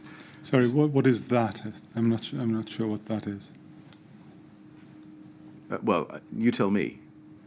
Oh, you received this report at the time. Yes. As I read it, it's the reprocurement. But is that wrong? Whilst the exercise is underway, Apple suggested this. I don't know what this is. This is the exercise of looking at alternative contractors from the framework or frameworks. Right. Was that not the case? It may be. Maybe as we work through it, maybe that'll... Well, I haven't read it all out to you, but because I'd assumed that you were familiar with the document, or at least had in the past been familiar with the document. Do you not understand what the exercise is to which Appleyards were referring? I mean, without reading the full report, it's difficult to comment on it in isolation, as there were lots of iterations of this report, so I could be misleading if I... Right, well, I don't want to do that. Let's see if we can scroll through the document then, so as to give you your best recollection of it. If we go to page, let's start with page 5, which is the executive summary, if we can. Okay. We can see there that in the second paragraph, the report has been generated, that's the it, because progression of the scheme has been extremely slow since before the beginning of 2013, and there are obvious indications that the scheme as it stands remains outside the parameters set for the project relating to time and cost, which continues to hamper progress. Consequently, the TMO have requested Appleyards highlight the current status of the project and make recommendations on how to progress the scheme for the refurbishment of the tower. It would help if I could go to those recommendations. That might help me recognise which version of the report. Right. Well, then that takes us through it to the end. Let's take it a little bit more slowly then, rather than jump about. Page 5, which we're on at the moment, has the bullet points of where we are at the moment in the middle, and then at the bottom of the page, the principal issues facing the project. Do you see that at the bottom? Yes. No positive indication that existing schemes will be completed for the approved budget, etc. And then, if we turn the page, we can see that at page 6. 2/3 of the way down, Appleyards say, in the circumstances of the project as presently identified. You see that? Sorry, no, 2/3 of the way down, however, the circumstances of the project as presently identified are so significant that it is proposed that the project is stopped in its present guise and a root and branch review is undertaken to better understand the contingent factors and to fundamentally revise the project brief before any further resource is committed in an attempt to progress a project which at face value is incapable of delivery in its present form. Do you remember that? I don't remember it, but Right. It helps you refresh your recollection. Yes. Right. And then on page 8, under introduction and status of the project at April 2013, just look at the third paragraph. To date, a construction budget has been identified for the refurbishment of the Grenfell Tower refurbishment project of £8.5 million. And then at the bottom of the page, do you see it says, however, at today's date, the project has effectively stalled, primarily due to the inability to align the cost plans of the contractor and the PQS, the difference being in excess of 1.2 million. You see that? Yes. And then circumstantial evidence over the page. The scope of the project developed over time without clear guidance on budget from client. Early cost plans indicated affordability of the project, and scope creep due to an absence of clarity over budget and design team inclusion of clients' requests for scope enhancement and perceived requirements from local authority planners. And then also change of personnel. You see that? And then that's page 9. And then if we go on to page 10, penultimate paragraph, the current position of the cost plans is such that Appleyard's figures are already in excess of the 8.5 million budget, and the contractor Leadbitter's costs are further in excess of that. And then if you scroll through page 11, client matters, and on to page 13, scope of design, design, you see that? Yes. And then on page 14, we have costs, starting with cost history and then the current position. You see that it says under current position, the current estimated construction cost by Appleyards is revised to 9.364 million, including £765,000 as client's contingency, an increase of £949,000 due to the following reasons, and then they're set out. And then we can see from the box at the bottom that as at the 18th of April 2013, that's only a few days before this report, Leadbitter's 6th submission had brought their estimated construction costs, if you look at the second box from the right in the table, down from a cost of 12.148 million in February 2013 down to 10.048 million in the middle of April, 18th of April 2013. It's come down by more than £2 million. Do you see that? Yes.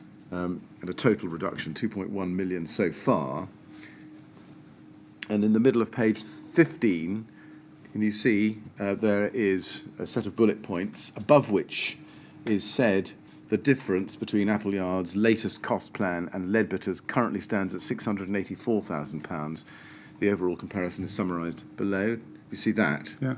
And then the next page, page 16, we get the advice under paragraph 4.3, answering the question, can value for money be proved utilising Leadbitter costs, bearing in mind the option costs to dispense with Leadbitter's services?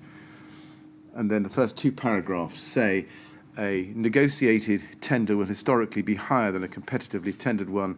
However, Appleyards require further discussion with Leadbitter in order to align Appleyards' cost plan and theirs. Leadbitter willingness to adjust their rates based on Appleyards' comments have showed that they are open for negotiation, and their costs have already reduced significantly by £2.1 million since their first cost submission. Appleyards believe that Leadbitter's overall construction costs contain a relative level of risk, included in their pricing, and this will be reduced once they have actually measured the quantities and applied relevant rates based on the drawings. You see that? And then underneath that, under paragraph 4.4 on page 16, Appleyards say, under the heading Value Engineering, or VE, Appleyard's current estimated construction cost is 9.364 million, which is £864,000 over the budget of £8.5 million. We do not think we can get within budget on the existing specification. You see that? Yeah. And that's an important sentence we're going to revisit later in your evidence.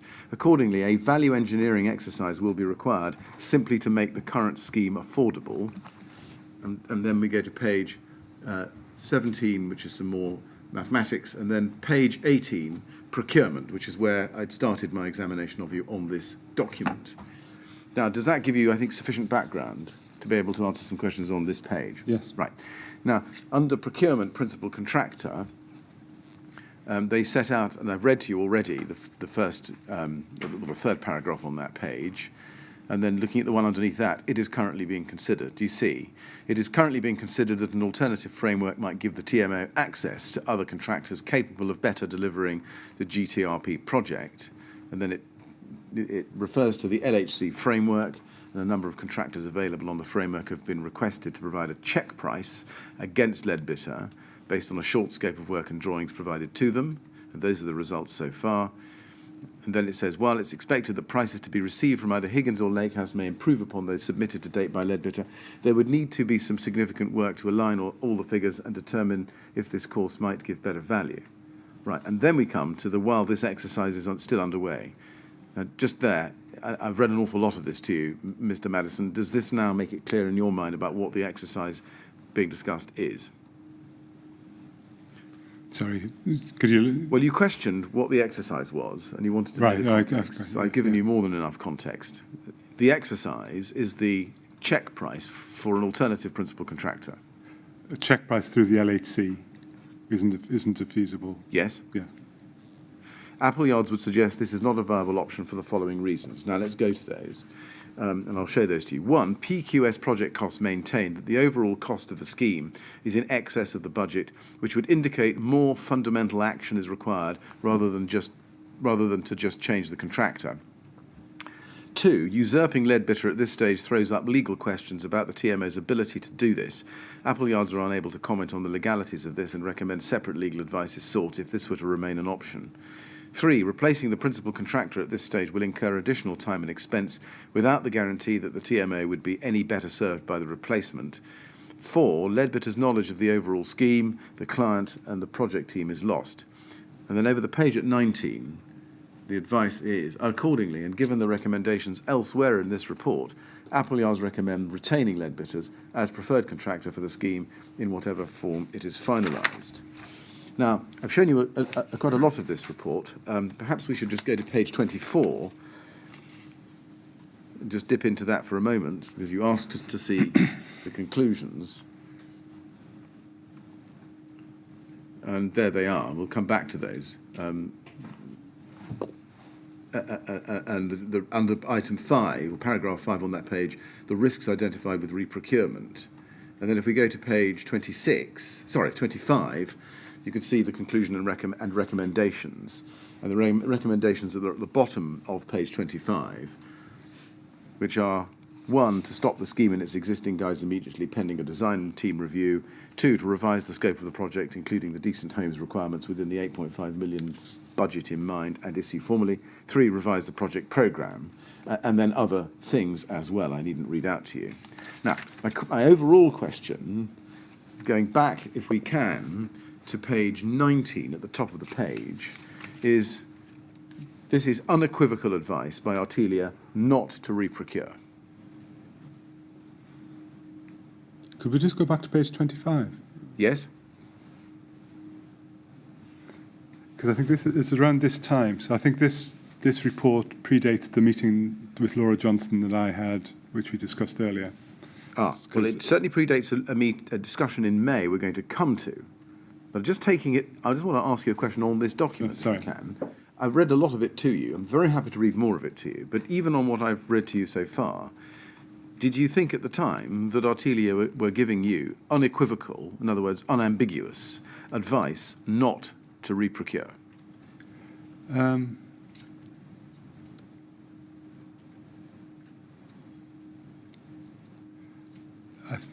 think that was clearly the recommendation of this report, although I think there were some other issues that needed to be considered as part of that. So that was part of the dialogue that I had with Artelia here, because I did have concerns around, there were two main concerns really. One was further to my conversation with Laura Johnson regarding the difficulty in getting financial close with Leadbitter on the Calc project. My concern was, even though our costs were getting closer in alignment here, that there still might be a difficulty in reaching a financial close, which could delay things further. The real driver here was about getting the project done, because residents were really concerned that this had been going on for a very long time now. The project had been talked about and developed, and we weren't near site. And my concern, one of the concerns I had with this report, was that we may have ended up in a situation where we continue to negotiate with Leadbitter, don't get to financial close, then have to reprocure anyway, and things just get kicked further down the road. And that was not an acceptable thing for the residents or for the TMO. Well, I can absolutely understand what you've just said. It's a long answer to a short and different question. But I've got to go back to ask it again, I'm afraid, and then follow up on something else you just said in it. But at the time you received this report, did you understand that Artelia, Appleyards as they then were giving you clear and unambiguous advice that reprocurement would be a bad idea? Yes. Yes. Now, prior to this report, I think you just told us in that long answer that you'd had a discussion earlier with Laura Johnson. Did Laura Johnson say anything to you about whether the TMO should be reprocuring? I discussed her experience, or the council's experience of negotiating with Leadbitter, and that experience was one of the factors that that led me to discuss with Atelier the procurement route further to this report. It's not quite an answer to my question. Did Laura Johnson say to you, Peter, you'd be better off reprocuring the Grenfell Tower project rather than sticking with Leadbitter? Did she say that? Did she suggest that?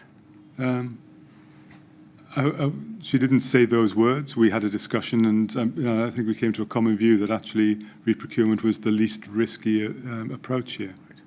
You came to a common view? Yes. I see. So, in that discussion, which I think you've put at before the 25th of March programme board meeting, was she the one to raise reprocurement?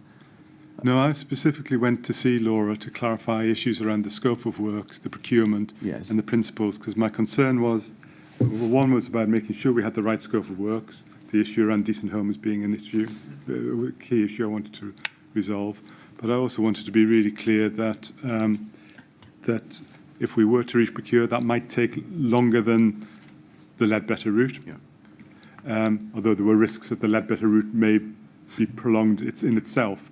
So it was a complicated situation, and I felt that the clearest and cleanest way of doing this was to reprocure. Yes. Did you get the impression from your discussion with Laura Johnson that she was very firmly of the view that there should be a reprocurement of the Grenfell Tower project? I think she was very clear that it was ultimately my decision, but she gave me some information that I would use in forming that decision. Right. Did you have any reason to think that she was in any doubt about whether there should be reprocurement? I mean, were you clear in your mind that that's what she wanted? No, I think she was just giving me the benefit of her experience of negotiating with Leadbetter. Now, we've seen that you told the TMO programme board a month earlier, 25th of March 2013, that there should be a reprocurement. So in the light of that, did Artelia's advice here come as an unwelcome surprise to you? I wouldn't say an unwelcome surprise, but it was a different report than I was expecting, and it was a bit of a surprise to see the costs move towards Artelier's estimate. Right. So that was that a good thing or a bad thing? I think it was costs being closer to alignment is a good thing. The time it's taken to get there was a bad thing. Right. But you'd got there nonetheless. We'd got to a point, we still hadn't got to anywhere near financial close, so there was quite a way to go to actually securing this as a contract. Now let's just go a little bit deeper into the report, page 25, which is what we're on. You can see that here are the conclusions. And if you look at the second paragraph down, it says, the project is currently over budget with little expectation that if left to iterative reviews with the contractor, giving diminishing returns, that costs will be aligned or reduced sufficiently to make the scheme affordable. And in the next paragraph, it says, the TMO has advised that it has desires to change the overall scheme to accommodate a change in brief, and the proposed VE options to afford these proposed changes may be consumed simply to bring the existing scheme within the realms of affordability. And then, if you look at the bottom of the page, it says, accordingly, it is Appleyard's opinion, and we looked at that. So I'm so sorry, this is just below halfway down the page. And I showed you this before. Accordingly, it is Appleyard's opinion that unless the project in its current guise is stopped and a fundamental review embarked upon to redefine the scope, programme and cost, it will fail. Now, just looking at that, would you agree that that advice was critical of the project as it then stood in April 2013? It was explaining the challenges and the complexities that the project was experiencing at that time, yes. And the report contained criticisms of the TMO, didn't it, as well as Leadbitter? Yes. So, what was your reaction when you received this report? I don't really remember. Now, examining a little bit more closely, if we can, the figures and the extent of the budget shortfall, can we go back to page 8 in this document, in this report? And we looked at it a moment ago, but I just want to focus your eye on it. Page 8, third paragraph down. To date, the construction budget has been identified for the refurbishment of the GTRP of £8.5 million. And then if we flip on to page 10 and look at the second from last paragraph, we again see the same point. The current position of the cost plans is that Appleyard's is such that Appleyard's figures are already in excess of the £8.5 million budget, and the contractor Leadbitter's costs are further in excess of that. And then if we go to page 14 of the status report, paragraph 4.2, current position, I showed you this before, and I showed you, I think, that the current estimated cost by Appleyard's is revised to 9.364 million, including £765,000 as a client's contingency. And then, and I apologise for so many references, but if we scroll over the page to page 15, you can see fourth paragraph down, a bullet point list. Just above that, the difference between Appleyard's latest cost plan and Leadbitter's currently stands at, and this is in bold, £684,000. Now, I'm showing you all of those together to lead to this question. It's correct, isn't it, that at that time the difference between Artelia and Leadbetter was actually less than the amount of TMO's contingency. The contingency was £765,000, but the difference between Appleyard's latest cost plan and Leadbitter's was £684,000. That's right, isn't it? Yeah. But that was still too big a difference, was it, for the TMO to swallow? No, I think there were a number of different issues that were considered at that time. One was about the, I think we'd started the process of considering the reprocurement option at that stage. And I think that part of that helped me firm up my view that due diligence was required to get a contractor who had the right experience. And that the simplest and most direct route of doing that was through an external procurement. And if Leadbetters were the best placed, then they would bid for the job and win it. Sorry, my question again, was the difference of £684,000 between Leadbitter's figures and Artelia's figures too big a gap to bridge, which would then justify reprocurement of the whole project? It wasn't the only factor. I understand that. It was a factor, yes. Did you think it was a bridgeable gap? Yes. You did? I think it could have been bridged, but I think there were other factors also that to be considered here. One was that it had taken close to 4 months or more to get to this point in a very difficult negotiation, and that the experience of RBKC in the negotiation and financial close of the Calc project had been prolonged and difficult, and I was concerned that this might be a further prolongation. So it felt to me that the clearest way of getting a contractor who had a track record of delivering this sort of work with residents and occupation at a market-tested price was to put the whole project to the market.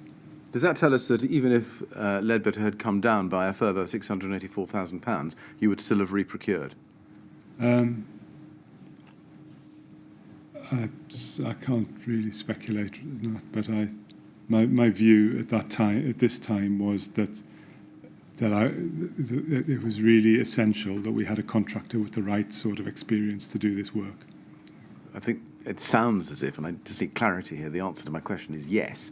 If Leadbetter had come back to you in late April and said, well, we'll reduce our price to by a further £684,000. To be honest, yes, I think you're right. I think this wasn't about price. This was about quality. This was about getting the right contractor. At this time, there may have been a different approach if we'd arrived at this position several months earlier and we carried out due diligence on Leadbetter at that time.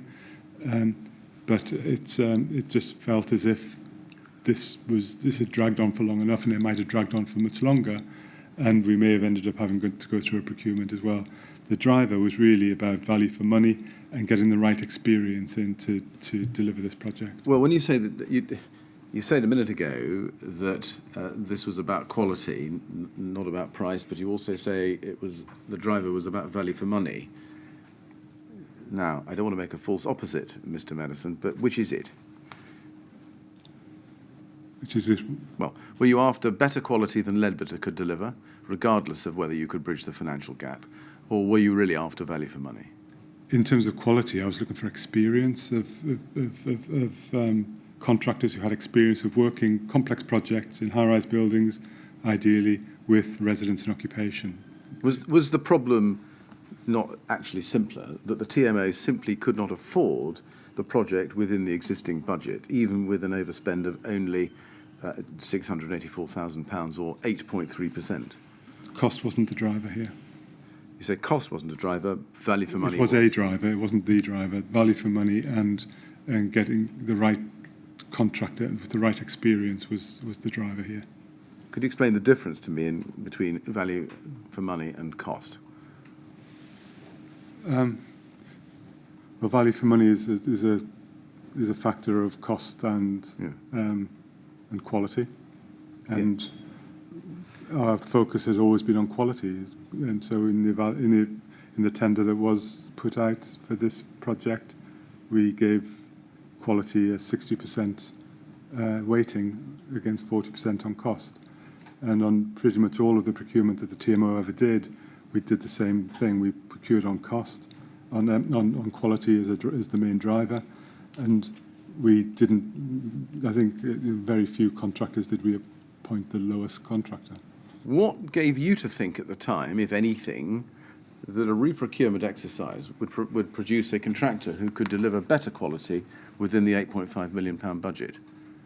I thought that by putting all those contractors who applied through a very thorough and rigorous due diligence process, we would have the answer to that. The answer is this right? A better quality building than Leadbitter could produce within the £8.5 million budget? That was the judgment that we made, yes. What led you to think that was remotely achievable? It was because because Leadbitter could apply for that. If Leadbitter's price was so keen, they would win this tender.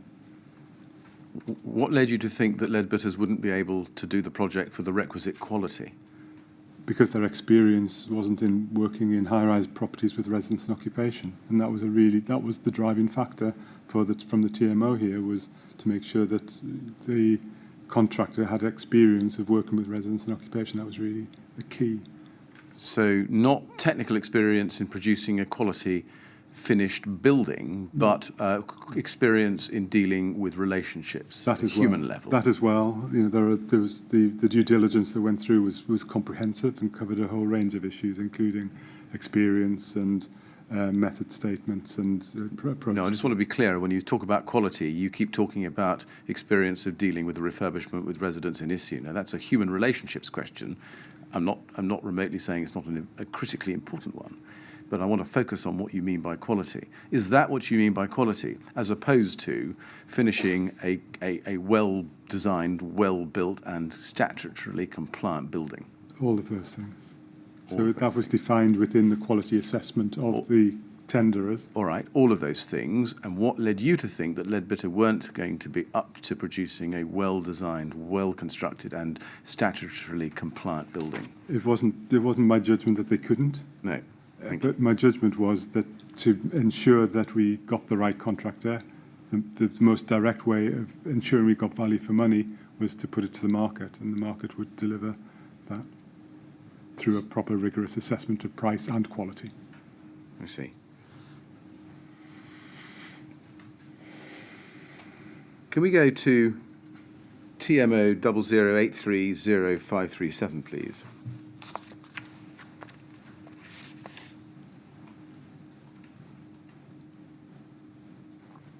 This is a set of notes from the project review meeting with Appleyards on the 26th of April 2013, so 3 days after the report we've just seen, update we've just seen. And you were there with David Gibson and Paul Dunkerton, and from Appleyards we had Robert Powell and Simon Cash. And the purpose of the meeting was, as it is said, to review project and any key decisions. And if we look at the first paragraph under project cost, we can see that it says Simon Cash, SC, talked through Appleyard's recent report and their negotiation meetings with Leadbitter. He informed all that there is a cost difference of £684,000 between Appleyards and Leadbitter estimated work packages, which is approximately 8% difference. And this is the sort of difference you would expect at this stage. You see that? Yes? Do you remember that particularly? Not particularly. No. Okay. Do you have any recollection of this meeting independently of this note? I assume this meeting is reviewing the status report that we've just been through. Well, indeed. It says talk through Appleyard's recent report. And I, like you, have assumed that that's the report that's dated the 23rd of April. Yeah. And then in the fourth paragraph, Simon Cash says, if we continued with these negotiation meetings, then it's more than likely that the difference between the two estimates would be level. That's what he said. And did you agree with that? I didn't have a view. I was taking Right. their advice. But on what you told us this morning, when you said that the gap could be bridged, that was your view at the time, was it? Yes. And then 5 p.m., that's you, suggested we need to look at cost savings. You see that? And you can see that some items suggested there. And then if we go over the page to page 2, please, we can see,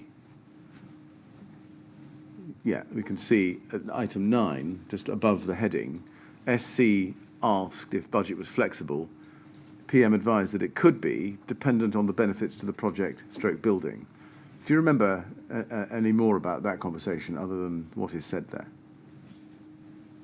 No, but it was what we were looking to do was to ensure that we got a scope of works that met the priorities of the residents primarily, but also the council and the TMO. Right. And that the budget could be adjusted if necessary. And then under procurement and contractual position, item 1, or paragraph 1, Appleyard's advised that there would be too much risk if we reprocured under current design, as there is too much uncertainty on these design proposals. Do you remember that? I'm a little bit confused by the sequence of how we're looking at these, but because I think something we saw earlier related to the kitchen and bathrooms, so I'm not sure about the sequence of my conversation with Laura regarding priorities and this report, and maybe maybe this happened before my conversation with Laura. Do you remember Simon Cash expressing the view that the design proposals were too uncertain? Yes. And that presented too much of a risk if there was a reprocurement? So yes, so there was a discussion around refocusing the design and the scope of works for the tender of the works. Yes, just going back then to something that we discussed, you and I, before the break, about the due diligence on Studio E. You'd said that the designs were very well developed by this stage, by the time you came into the contract. But here we have Simon Cash in the April of 2013 telling you that there's too much uncertainty on them. Did you not at that stage think, well, I better go back and do some due diligence on Studio E to see if they're really up to the mark in completing the design proposals to an appropriately certain level? I don't think he's talking about design quality there. I think he's talking about the scope of works. I think he means the design in general of what we are intending to do, rather than the specifics of the design. Right. You see, he then goes on in the second paragraph to say, if we did reprocure, then a firm design needs to be agreed to develop a specification which would stand up to tender. Did that not tell you that Studio E, who were at that stage the architects on this project, needed to do more work in order to produce firm designs?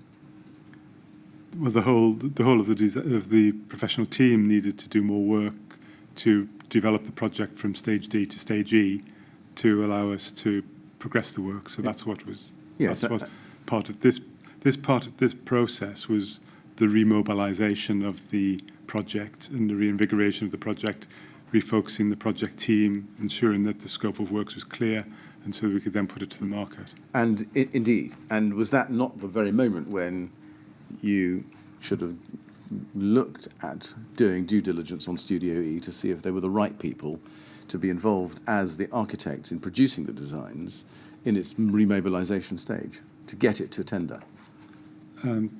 As I said earlier, I had no reason to doubt the ability of Studio E to carry out the work. They'd already had due diligence carried out, and they had already taken the scheme to stage D to re-employ or to procure a new Well, it didn't occur. It didn't occur to me. I know. You did say. It may have been if one of the professional team had raised concerns about the quality of any of that design, but this isn't about the quality of the design. This is more about the scope of work. And then at paragraph 3, RP advised that reprocurement would cost the TMO in regards of money, time and project delivery. Appleyards are not sure of TMO's position if challenged by Leadbitter. Also, the introduction of new contractor would add more risk to the project with them not fully knowing the something. I think with them not fully knowing them. I'm not sure what that is supposed to say. And this would provide further delays and possible cost. Did that not bear in your thinking, that advice? Well, I think you could look at the reprocurement in relation to money, time and costs in two ways, because we weren't guaranteed we were going to get value for money through the negotiator with Leadbetter, because we hadn't reached financial close. We were at a point where costs were aligning, but there was still a long way to go before we could get to a financial close. We said there was a long way to go. There was 8.3% way to go, wasn't At that stage, but there was further procurement of contractor packages, I understand, and there was quite a significant process to have gone through between where we were then and where we would achieve financial close. So this was about cost estimates rather than the actual costs. And the experience of RBKC had been that had been a difficult process and had taken a very long time. And then it says, PM had concerns with Leadbitter's suitability working on this type of project. Paragraph 5, do you see that? No, you don't see that on your screen, I'm sorry. Paragraph 5, PM had concerns with Leadbitter's suitability working on this type of project. Did you express your concern that Leadbitter weren't suitable? Yes. And what did you say? I explained that I didn't think that they had the track record of delivering works to occupied properties. And then lower down at 6, it says, SC suggested that Leadbetter were going to use their subsidiary company, question marks, who are specialised in this type of project as well as working with residents in occupation. What did Simon Cash say about that? Do you remember? I think that What did you what's think? written there is all I recall. Right. What was your reaction to that? I think in a way this is where it focused me on the fact that there was now a new entity coming in to be delivering these works that we've never even met, don't even have their name recorded in the minutes here. And it really focused my attention that we needed to carry out proper due diligence. Otherwise, we were just accepting a subcontractor that we've no experience of. And then at 8, skipping over 7, which is about personnel, SC advised the TMO that under the circumstances as mentioned above, it would be wise to continue the project with Leadbitter as main contractor. Now, again, that was unequivocal advice, wasn't it? It was? Yeah. And then at 9, you're recorded as suggesting that if we continue with Leadbitter, they need to provide a robust programme showing their management in working with residents, management of surveys, and to ensure they comply with specification. What was your concern about their management of surveys, particularly? I don't recall. Did you have any? What was your concern about ensuring they comply with specification? I think this must have been something that was linked to. Remember, Artelia here were working with Leadbetters on the Calc project, and maybe some of their experience from the Calc project was being reported back into the Grenfell Tower project. So maybe there were some risks being identified there. I don't remember, but it's right.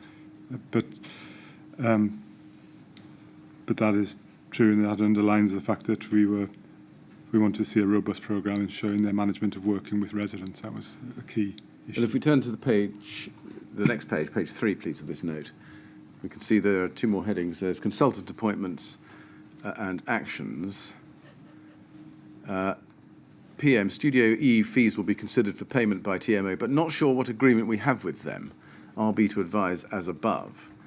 Now, this was some 4 months into your tenure at the TMO. Can you explain why you still, even at that stage, were not sure what the agreement or arrangements were with Studio E about their fees? I mean, in that period of time, very little work had happened on the design or with the professional team. The project had stalled effectively. So fees weren't being incurred at that time. But as I recorded here, I was unclear about the terms of those appointments. and so the paper trail wasn't very clear. Right. Why didn't you seek to answer this question a little bit earlier when you came into the project initially? This was because there was no work really ongoing at that time. This was so until we knew what we needed the professional team to do, we needed to know what we needed to do so we could procure them and commission them or instruct them. And that was so at the point where we are now potentially looking at moving the project forward, that we need to clarify the roles and responsibilities of the professional team through formal appointments. And then if you look under actions, paragraph 1 is a global set of actions to move the project forward. Paragraph 2, TMO to arrange meeting with design team to consider planning and principles of scheme. In meeting, a frank discussion with Max Fordham and Studio E about the fact that the designs need to be suitable and not over-designed for this type of project/building. Was it you who said that the designs need to be suitable and not over-designed for Grenfell? I don't recall, but I would agree with that statement. You would agree with it. What was not suitable and what was over-designed about Studio E's designs at that stage for Grenfell Tower? I don't think there were some issues with both. This is about Max Fordham and Studio E. So in relation to Studio E, with the issues that I raised earlier in terms of internal lifts, new lifts being installed in the link bridge, and the other issues that I mentioned. And in relation to Max Fordham, the scope of the M&E piece was very considerable.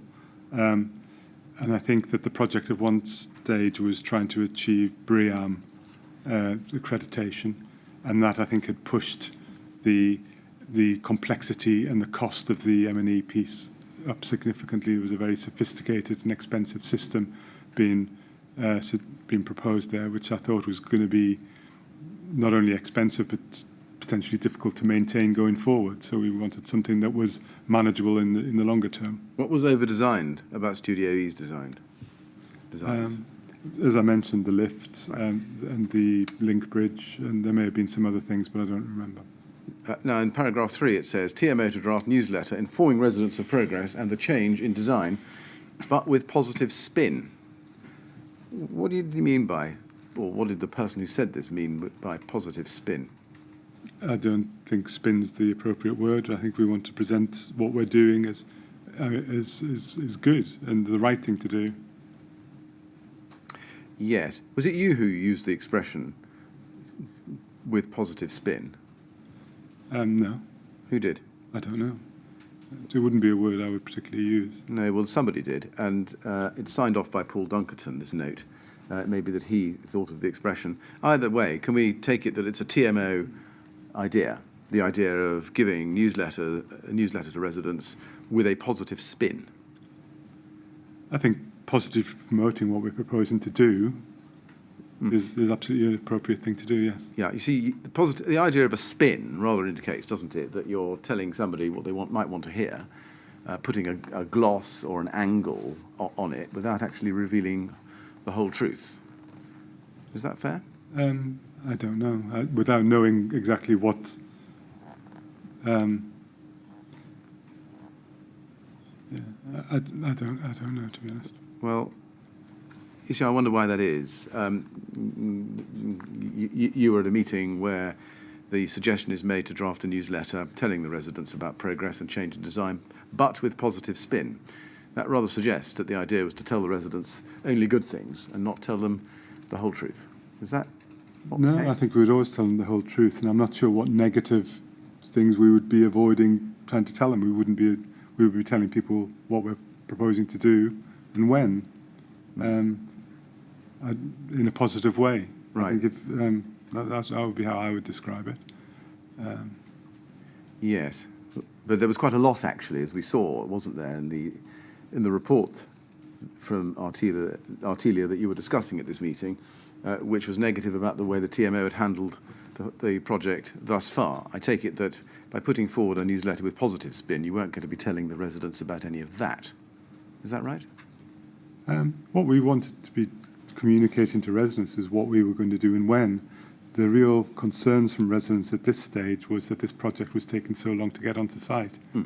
And informing them of progress and change in design, but with a positive spin, meant not with anything negative. No, I don't agree with that. We tell residents the truth. We tell them what we're going to do, and if there are negative things that we have to communicate, then we will communicate those too. Now, we've looked in detail at the status report, and we've looked in detail at the discussion note about the status report. Do you accept that there's absolutely nothing in it at all which suggests that Leadbitter weren't going to be delivering value for money?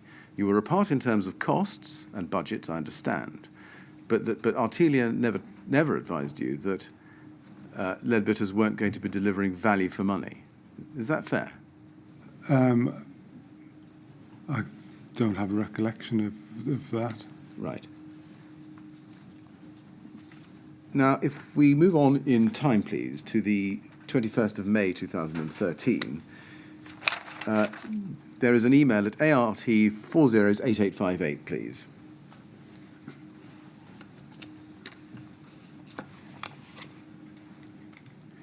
And it's dated the 21st of May 2013, and it's about a meeting Artelia had with you and Laura Johnson. It's from Robert Powell to Phil Booth and Simon Cash, so it's internal to Artelia. Philip, interesting meeting this AM, exclamation mark. Basically, Peter Maddison has been overruled by Laura Johnson. She wants to keep the works for the boxing club and nursery and doesn't want to progress the kitchens and bathrooms at this stage necessarily. Also, PM not keen on progressing with Leadbitter. Our report kicking all this off was based on the objective of preserving programme. This now not so important, value for money is. Accordingly, we are likely to reprocure scheme via OJEU, exclamation mark. Planning a status update meeting with the TMO in Holborn on the 6th of June at 3 p.m. and in the interim looking to make an on-account payment to Studio E.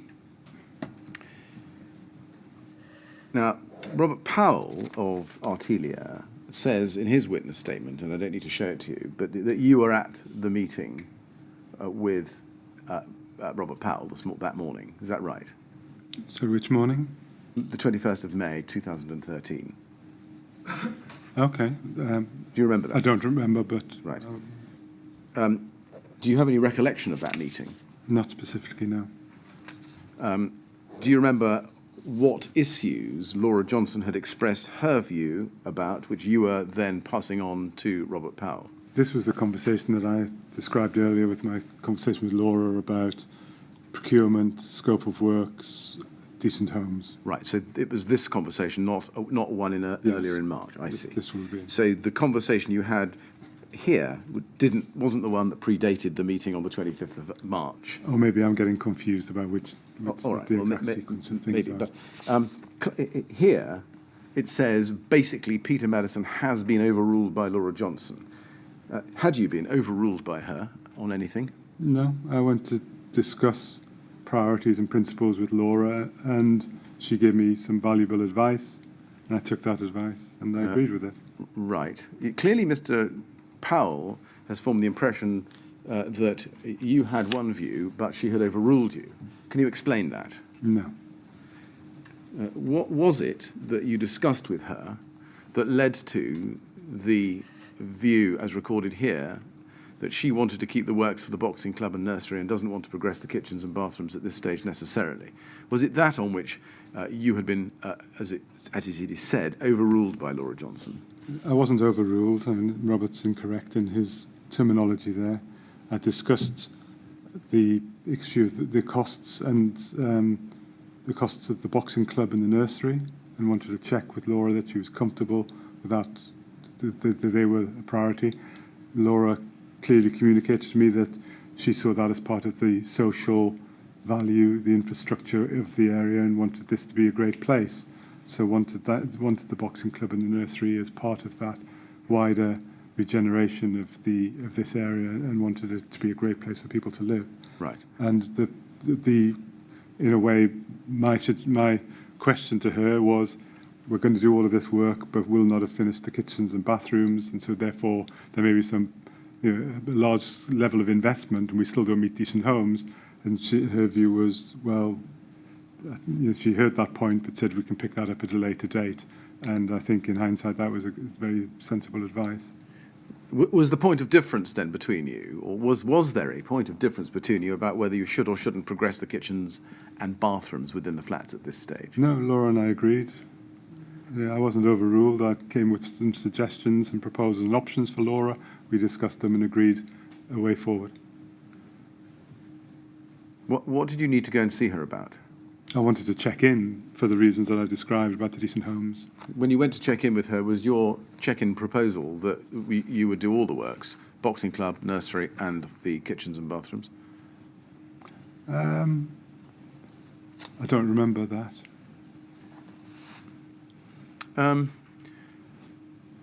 When it also says, also PM not keen on progressing with Leadbitter, was this meeting the first time that you had told Artelia that you were not keen on progressing with Leadbitter? I don't remember. I think that from very early in my involvement in this project, and bear in mind we're only in the 5th month of my time at the TMO here, from very early on, the professional team was talking about reprocuring and not going with Leadbitter. So this wasn't a surprise interjection of mine. This was something that the whole of the professional team had been talking about for some considerable time. Well, you see, we'd seen we'd seen the note of the meeting of the 25th of March, where you had told the programme board that you wanted to reprocure. We've seen the advice from Leadbitter on the 23rd of April, where they strongly advised not going to reprocure. And we've seen the discussion note of the meeting where that report was discussed on the 26th of April, where, again, we don't see you saying, well, I don't agree with your advice, we're going to reprocure. What had changed between the 26th of April and your discussion with Artelia then and the 21st of May 2013, when you led Artelia to think that you were not keen on progressing with Leadbitter?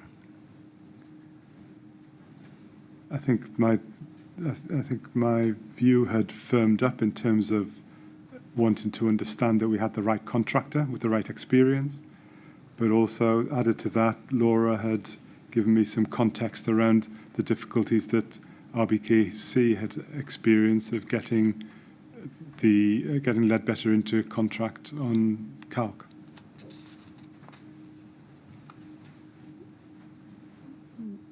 We don't see you telling Artelia in April that you thought their advice was wrong and you weren't going to accept it when it came to reprocurement, do we? I don't know. No, well, we haven't seen a record of that, and I've shown you the record. Right. So what I'm interested in is what happened for you to tell Artelia on the 21st of May that you were not keen on progressing with Leadbitter. I've explained the reasons, I think. That's the best recollection I have, I'm afraid. Now, we heard from Simon Cash about this email, and I'd like to show you the transcript for day 48, please, at page 163. If we go to line 23, please.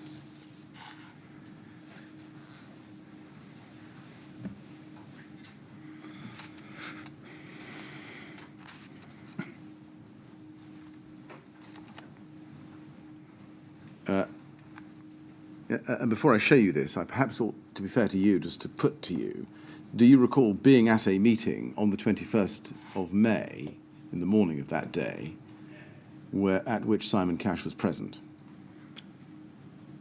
I don't specifically. Sorry, is this I don't remember specifically now. I'm just asking you that based on the email we've just looked at, which we can go back to if you like. If you could. Yes, of course. It's ART 408858. So it's the email from Robert Phil. Powell to Phil Booth and copied to Simon Cash. Okay, so Telling Simon. Phil Booth about the meeting this morning. And my question before I show you what Simon Cash said about it was, do you remember meeting Simon Cash at a meeting? I don't remember, but Right. if Simon was there, that's All right. So let's then look at his evidence. It's day 48, page 163, line 23. And I asked Mr. Cash at line 20, before we get to 23, it looks as if you attended this meeting is that right? And he said, yes, that's correct. So Simon Cash's recollection is that he was at that meeting. And at line 24, I ask Mr. Cash, when Robert Powell used the words overruled, Peter Maddison has been overruled by Laura Johnson, and if we go over the page, what did you understand he meant? Answer, that Laura, I believe that Peter Maddison reported to Laura as head of social housing within RBKC, and that she had effectively told him that what she wanted would basically take precedence over what Peter Maddison was trying to achieve. And as I suppose the major funder for the project, contributor of funds to the project, he obviously had to take cognizance of what she was saying. Question, right. So as you understood it, it sounds from what you have just told us that RBKC had some sort of decisive influence about whether or not this contract would be reprocured. Is that right? Answer, it appears so, yes. It appears so, but did it appear so to you at the time? Answer, yes. Question, really? Did you ask yourself or ask how the TMO, how that could be? No, because at the end of the day, that's a relationship above our client. So I've shown you the full passage. Do you agree with it? Do you agree that, at least from his perspective, RBKC was exercising some sort of decisive influence about whether or not this contract could be reprocured? I think that this is Simon Cash repeating Robert Powell's view of a meeting or a relationship that he has no insight into, really. So there's an assumption there, and that assumption is not quite right. What I've described to you is what actually happened. Did you think you had the power to stand up to Laura Johnson and say no to her? I didn't. It wasn't. We worked consensually. We had agreement. We reached agreement. It wasn't about power. This was about working out what was the right and the best thing to do. You say it wasn't about power, but of course, as you point out, or pointed out before, you regarded RBKC as TMO's client. That's the word you've used. So, as your client, did she not have power? Yes, absolutely. Yeah. And therefore, to what extent did you feel you had the power yourself to deny her on anything? Well, I never reached that position. We would always discuss issues. I always found Laura very insightful, and she knew she knew the environment very well. She had good experience, and she gave really valuable advice, and I always valued it and worked within it. Yes. So you don't recall a situation, is this right, where you felt inside yourself that you should stand up to her and say no, but actually just went with it? I've never at no point did I ever feel that.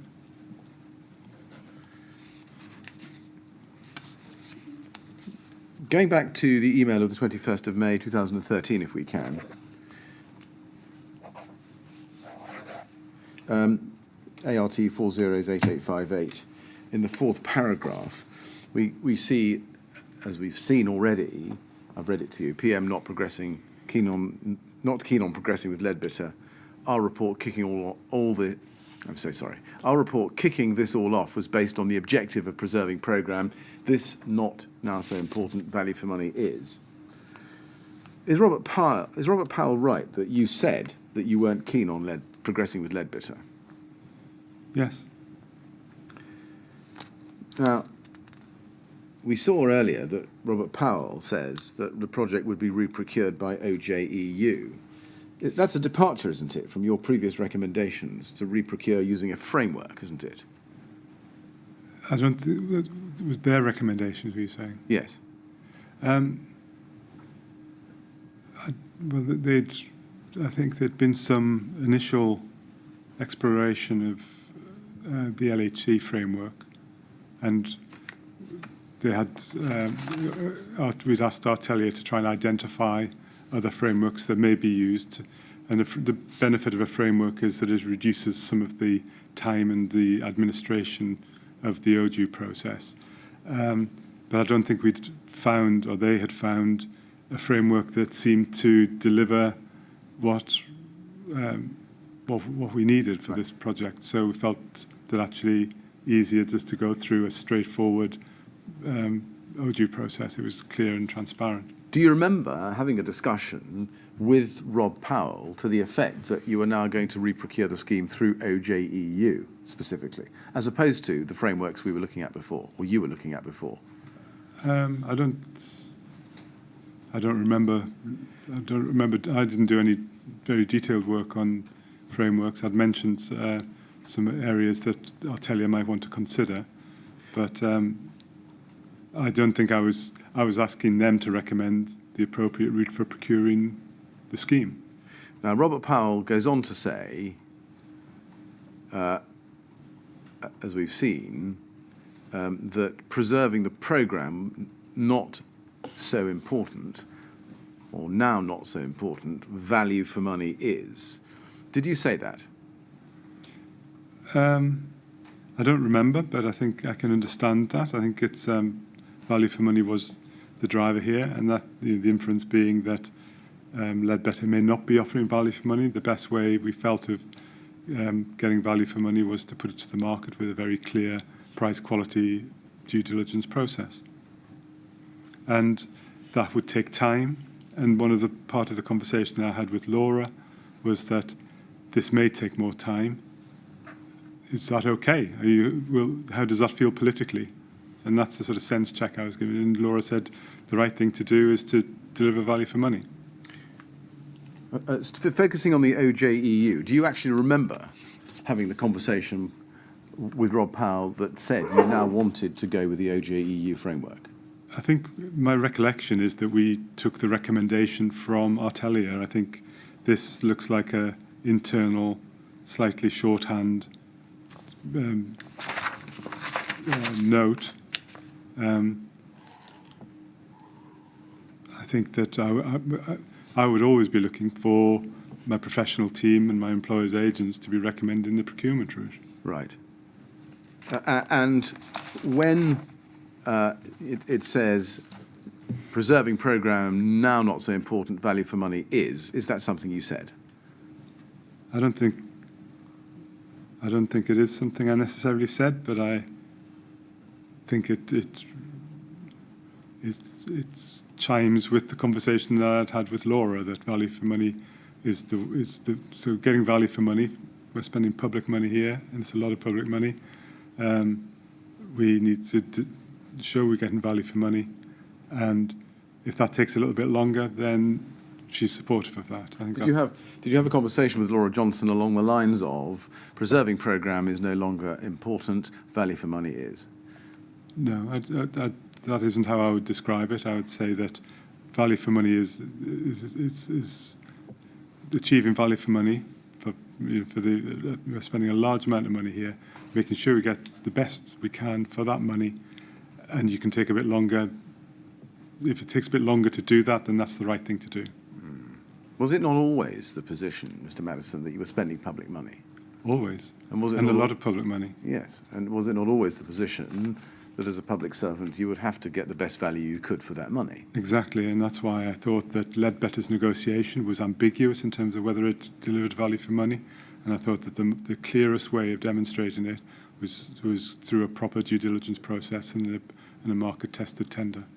Right. So can you explain why value for money had now become the most important objective? I think maybe this is around the refocusing of the professional team, where actually, so the things that some of Simon Cash is alluding to in the status report, maybe the lack of focus on what it is we're doing and the scope creep and some of those issues that he was raising have allowed us to lose a bit of focus on some of that. And this was about focusing back down. Let's get an agreed scope of work. Let's get it procured in the way that will give us the best value for money in the most transparent way possible. Right. Let's just see if we can prompt your recollection of this discussion by reference to your notebook, please. Can we please go to TMO 879779 at page 37. TMO 00879 at page 37. Now, this is May 2013. We can see that if you look at the bottom of the page, you see, there's a date, 21st of May 2013, Grenfell and Appleyards. Do you think that might be a jotting or note of... Oh, yes. Sorry, are you with me? Yeah. We can expand it if you need to. 21st of May 2013. Do you see it? It says...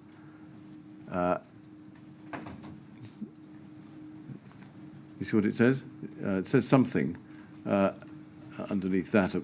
Can you read that out to us, do you think? Underneath Grenfell and Appleyard.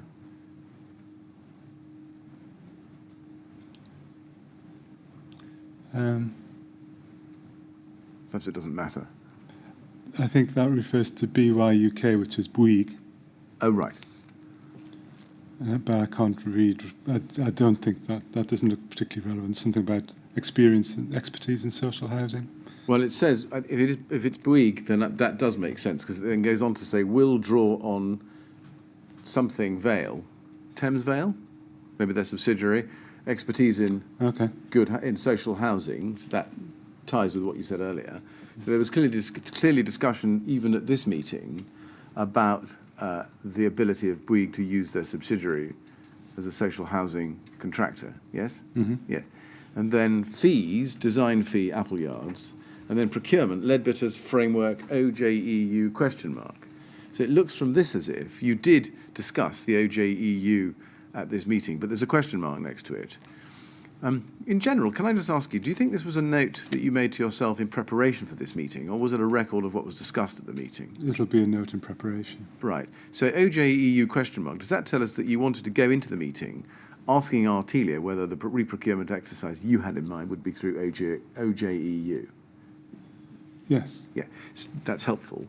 So does that tell us that you were the one who had thought that in contradistinction to the re-procurement exercise that you were talking about before, namely through the frameworks, particularly LHC, you now wanted to discuss an OJEU procurement? Or a framework. I think that question mark or a would framework. cover... Okay, but the OJEU had come in now as a new possibility. Yes, so the options were Leadbetter as a framework, a suitable framework, or OJEU. Yes.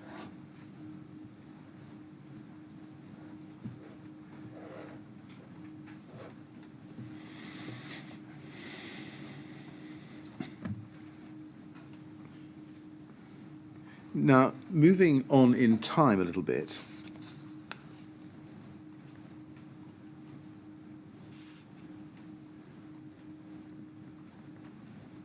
and I'm just looking again to see if there's anything I need on that page. No. Moving on in time a little bit, we go to TMO 1002702. I say moving on in time, moving on 3 days, I think. And this is Appleyard's status report addendum of May 2013. If we go to the third page, we can see that it was issued on the 24th of May 2013. Do you see that? Yeah. It was issued to Paul Dunkerton. Did you see this at the time, do you think? I can't remember. Well, we know it was sent to you on the 24th of May because we have an email which shows it. Perhaps I should just show that in front of you so you're clear. ART 401206, please.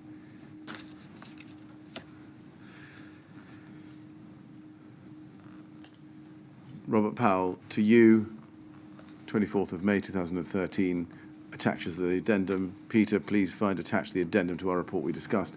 This should now give you the comfort you are looking for to proceed with looking to re-procure the construction against our earlier recommendation, which was based on now obsolete information. Now, I'll come back to the text of the email in due course, but just looking at the addendum, did you ask Artelia to write it? I don't remember specifically. Do you know what led to its being produced? I don't recall. Can we go back to the email? ART 401206.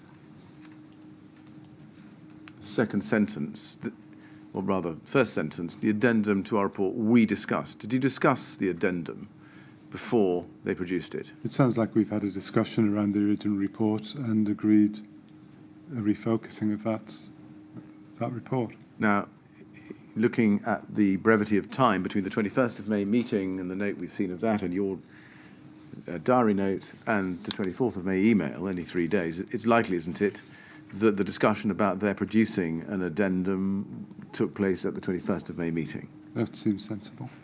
And he then goes on to say, this should now give you the comfort you are looking for to proceed with looking to re-procure the construction. I'll come back to the substance of that shortly, but does that tell us that you were the person who asked Artelia to produce the addendum? Possibly. I don't remember. You don't remember. Let's go back to the report, TMO 0002702, please. And let's go to page 5. Page 5. We can see at the top of the page, addendum, and this addendum relates to the Appleyard Status Report, issued 22nd of April 2013. The original report made some recommendations based upon knowledge of the project and our understanding of the TMO's priorities at that time. You see that? And then if you go down to the third paragraph, well, there's a text and then some bullet points. In the intervening period and following a meeting the TMO held with Laura Johnson of Royal Borough of Kensington and Chelsea in week commencing 13th May 2013, the TMO clarified their position relating to a number of contributory factors to the scheme. And just pausing there, does that help you identify with greater precision the timing of your meeting with Laura Johnson? Week commencing 13th of May 2013. I don't know. But this obviously relates to the discussion that I had with Laura Johnson, yeah. It does, and somebody at Appleyards has got the idea that you'd had that discussion in the week commencing the 13th of May 2013. Sitting there, do you have any reason to think that that's wrong? I've no idea. It was so long ago, I really can't remember. And then it says TMO clarified their position relating to a number of contributory factors to the scheme. And then there are some bullet points. And the first bullet point says, value for money is to be regarded as the key driver for the project. Now, if we go to page 6 of this report, I want just to look at the first and second paragraphs on that page. Page 6. At a meeting, this is the second paragraph, at a meeting between the TMO and Appleyards on the 21st of May 2013, it was confirmed by the TMO that the question of programme should be considered subordinate to value for money, with capital letters, on the project. See that? And then, just pausing there, what did you understand programme to mean here? How quickly the work is done or when it starts. Right. So I think this is acknowledging it'll take longer. If it takes longer to do something, but you get value for money, then right, that's a priority. Now, the document, it refers to the 21st of May meeting between TMO and Artelia, which we've already discussed. Do you remember whether it had been decided before that meeting that value for money was the priority consideration? Sorry, I'm lost on these dates. I'm really struggling to follow the timeline on this. Right. But I think it's clear that I had a conversation with Laura Johnson on the that's minuted in that, that's noted in that meeting. But I can't. I'm struggling to follow the timeline. No, I understand that. In general terms, perhaps I can help you. But in general terms, did you go to the meeting on the 21st of May 2013 with Artelia, having already decided with Laura Johnson that value for money should now be the driver, as opposed to the programme? Yes, I think. Yes, right. Thank you. Now, if programme was now not to be the key driver, but value for money was, why wouldn't the TMO wait for the costs difference between Artelia and Leadbetter to reach a final resolution? Because cost isn't the only driver here. Lower cost isn't what we were going to accept. We were looking for a clear indication that quality and experience and the right contractor with the right experience of doing this sort of work was going to win the job. So Leadbetter hadn't been through that. We were only looking at one dimension of Leadbetter here, which was price. And if that price comes down, that doesn't mean you're getting the quality that you also want. So I felt very strongly by this stage that we needed to do some due diligence to ensure that we were getting the right quality of contractor. Coming back to the question I asked before, and I'm sorry to repeat the question, at this stage, was there anything that gave you to think that you wouldn't get value for money from Leadbitter? Yes. What? There hadn't been any due diligence to show that they had experience of doing the work, the sort of work we were looking at here. In addition to that, there had been we had feedback from the exact team that was delivering the project in the next door site that the RBKC had been experiencing difficulty in closing out a negotiation with that contractor. And so there were a number of warning signs saying that actually there are things that should be considered here. And so I felt, and that also meant that my considered view at that time was that we should carry out a procurement to make sure that we do a thorough due diligence on a contractor. I can understand that you might, in your due diligence process, get someone who you considered was more experienced in dealing with residents. But why would that mean that they necessarily were giving you better value for money? Because value for money will be assessed as part of that, as one part of that, of a very comprehensive due diligence process. We're told value for money is now the driver. Now, I'm trying to understand the connection between value for money, on the one hand, and experience of overcladding or refurbishing residential buildings with the occupants still in situ. The value for money is that combination of price and quality. So I didn't feel that Leadbitter had a quality assessment that thoroughly explored their experience, their approach to this sort of complex project with residents and occupation. That was really what the key driver was here. You say that, Mr. Maddison, but you see, we see nothing here in this report, or indeed in the 21st of May email which records the meeting, or indeed in your note made in your diary in preparation for that meeting, to the effect that the question of programme should be considered subordinate to the experience of the new contractor in dealing with residents in situ. That doesn't feature. Well, the experience is only one aspect of the quality assessment. Obviously, we can't just appoint solely on experience. It was a full, comprehensive quality assessment to ensure that we got the most experienced contractor. That I understand. And that was referenced in some of the earlier correspondence we looked at within the dialogue with Artelia. Are you not over-promoting the role of the experience of dealing with residents in situ when explaining and interpreting the expression value for money as used in this report? It was a fundamental driver. It was something that this approach runs through. I mean, through my time, my 5 years at the TMO, we procured all of the servicing contracts, put in place a framework, and all of them were driven by quality over price. And so this is very consistent with all of our approach at the TMO. Can you explain why we don't see a single record at this time that what should now become the most important issue is not value for money, as we do see, but the experience of dealing with residents in situ, which we don't see? I didn't say that. I said that value for money is that combination of price and quality. Experience is only one part of that quality assessment, but a very important part of this particular project. Because so when we read value for money in these reports, we're to read into that, are we, the experience of dealing with residents?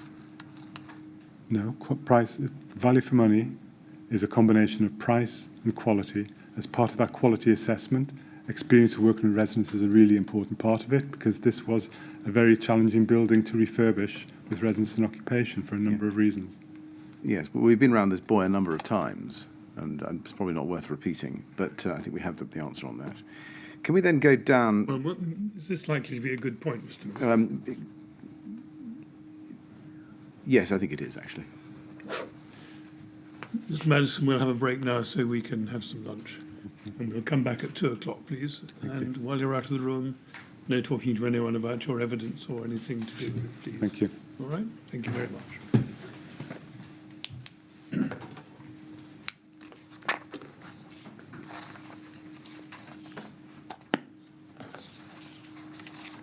Thank you. 2 o'clock, please.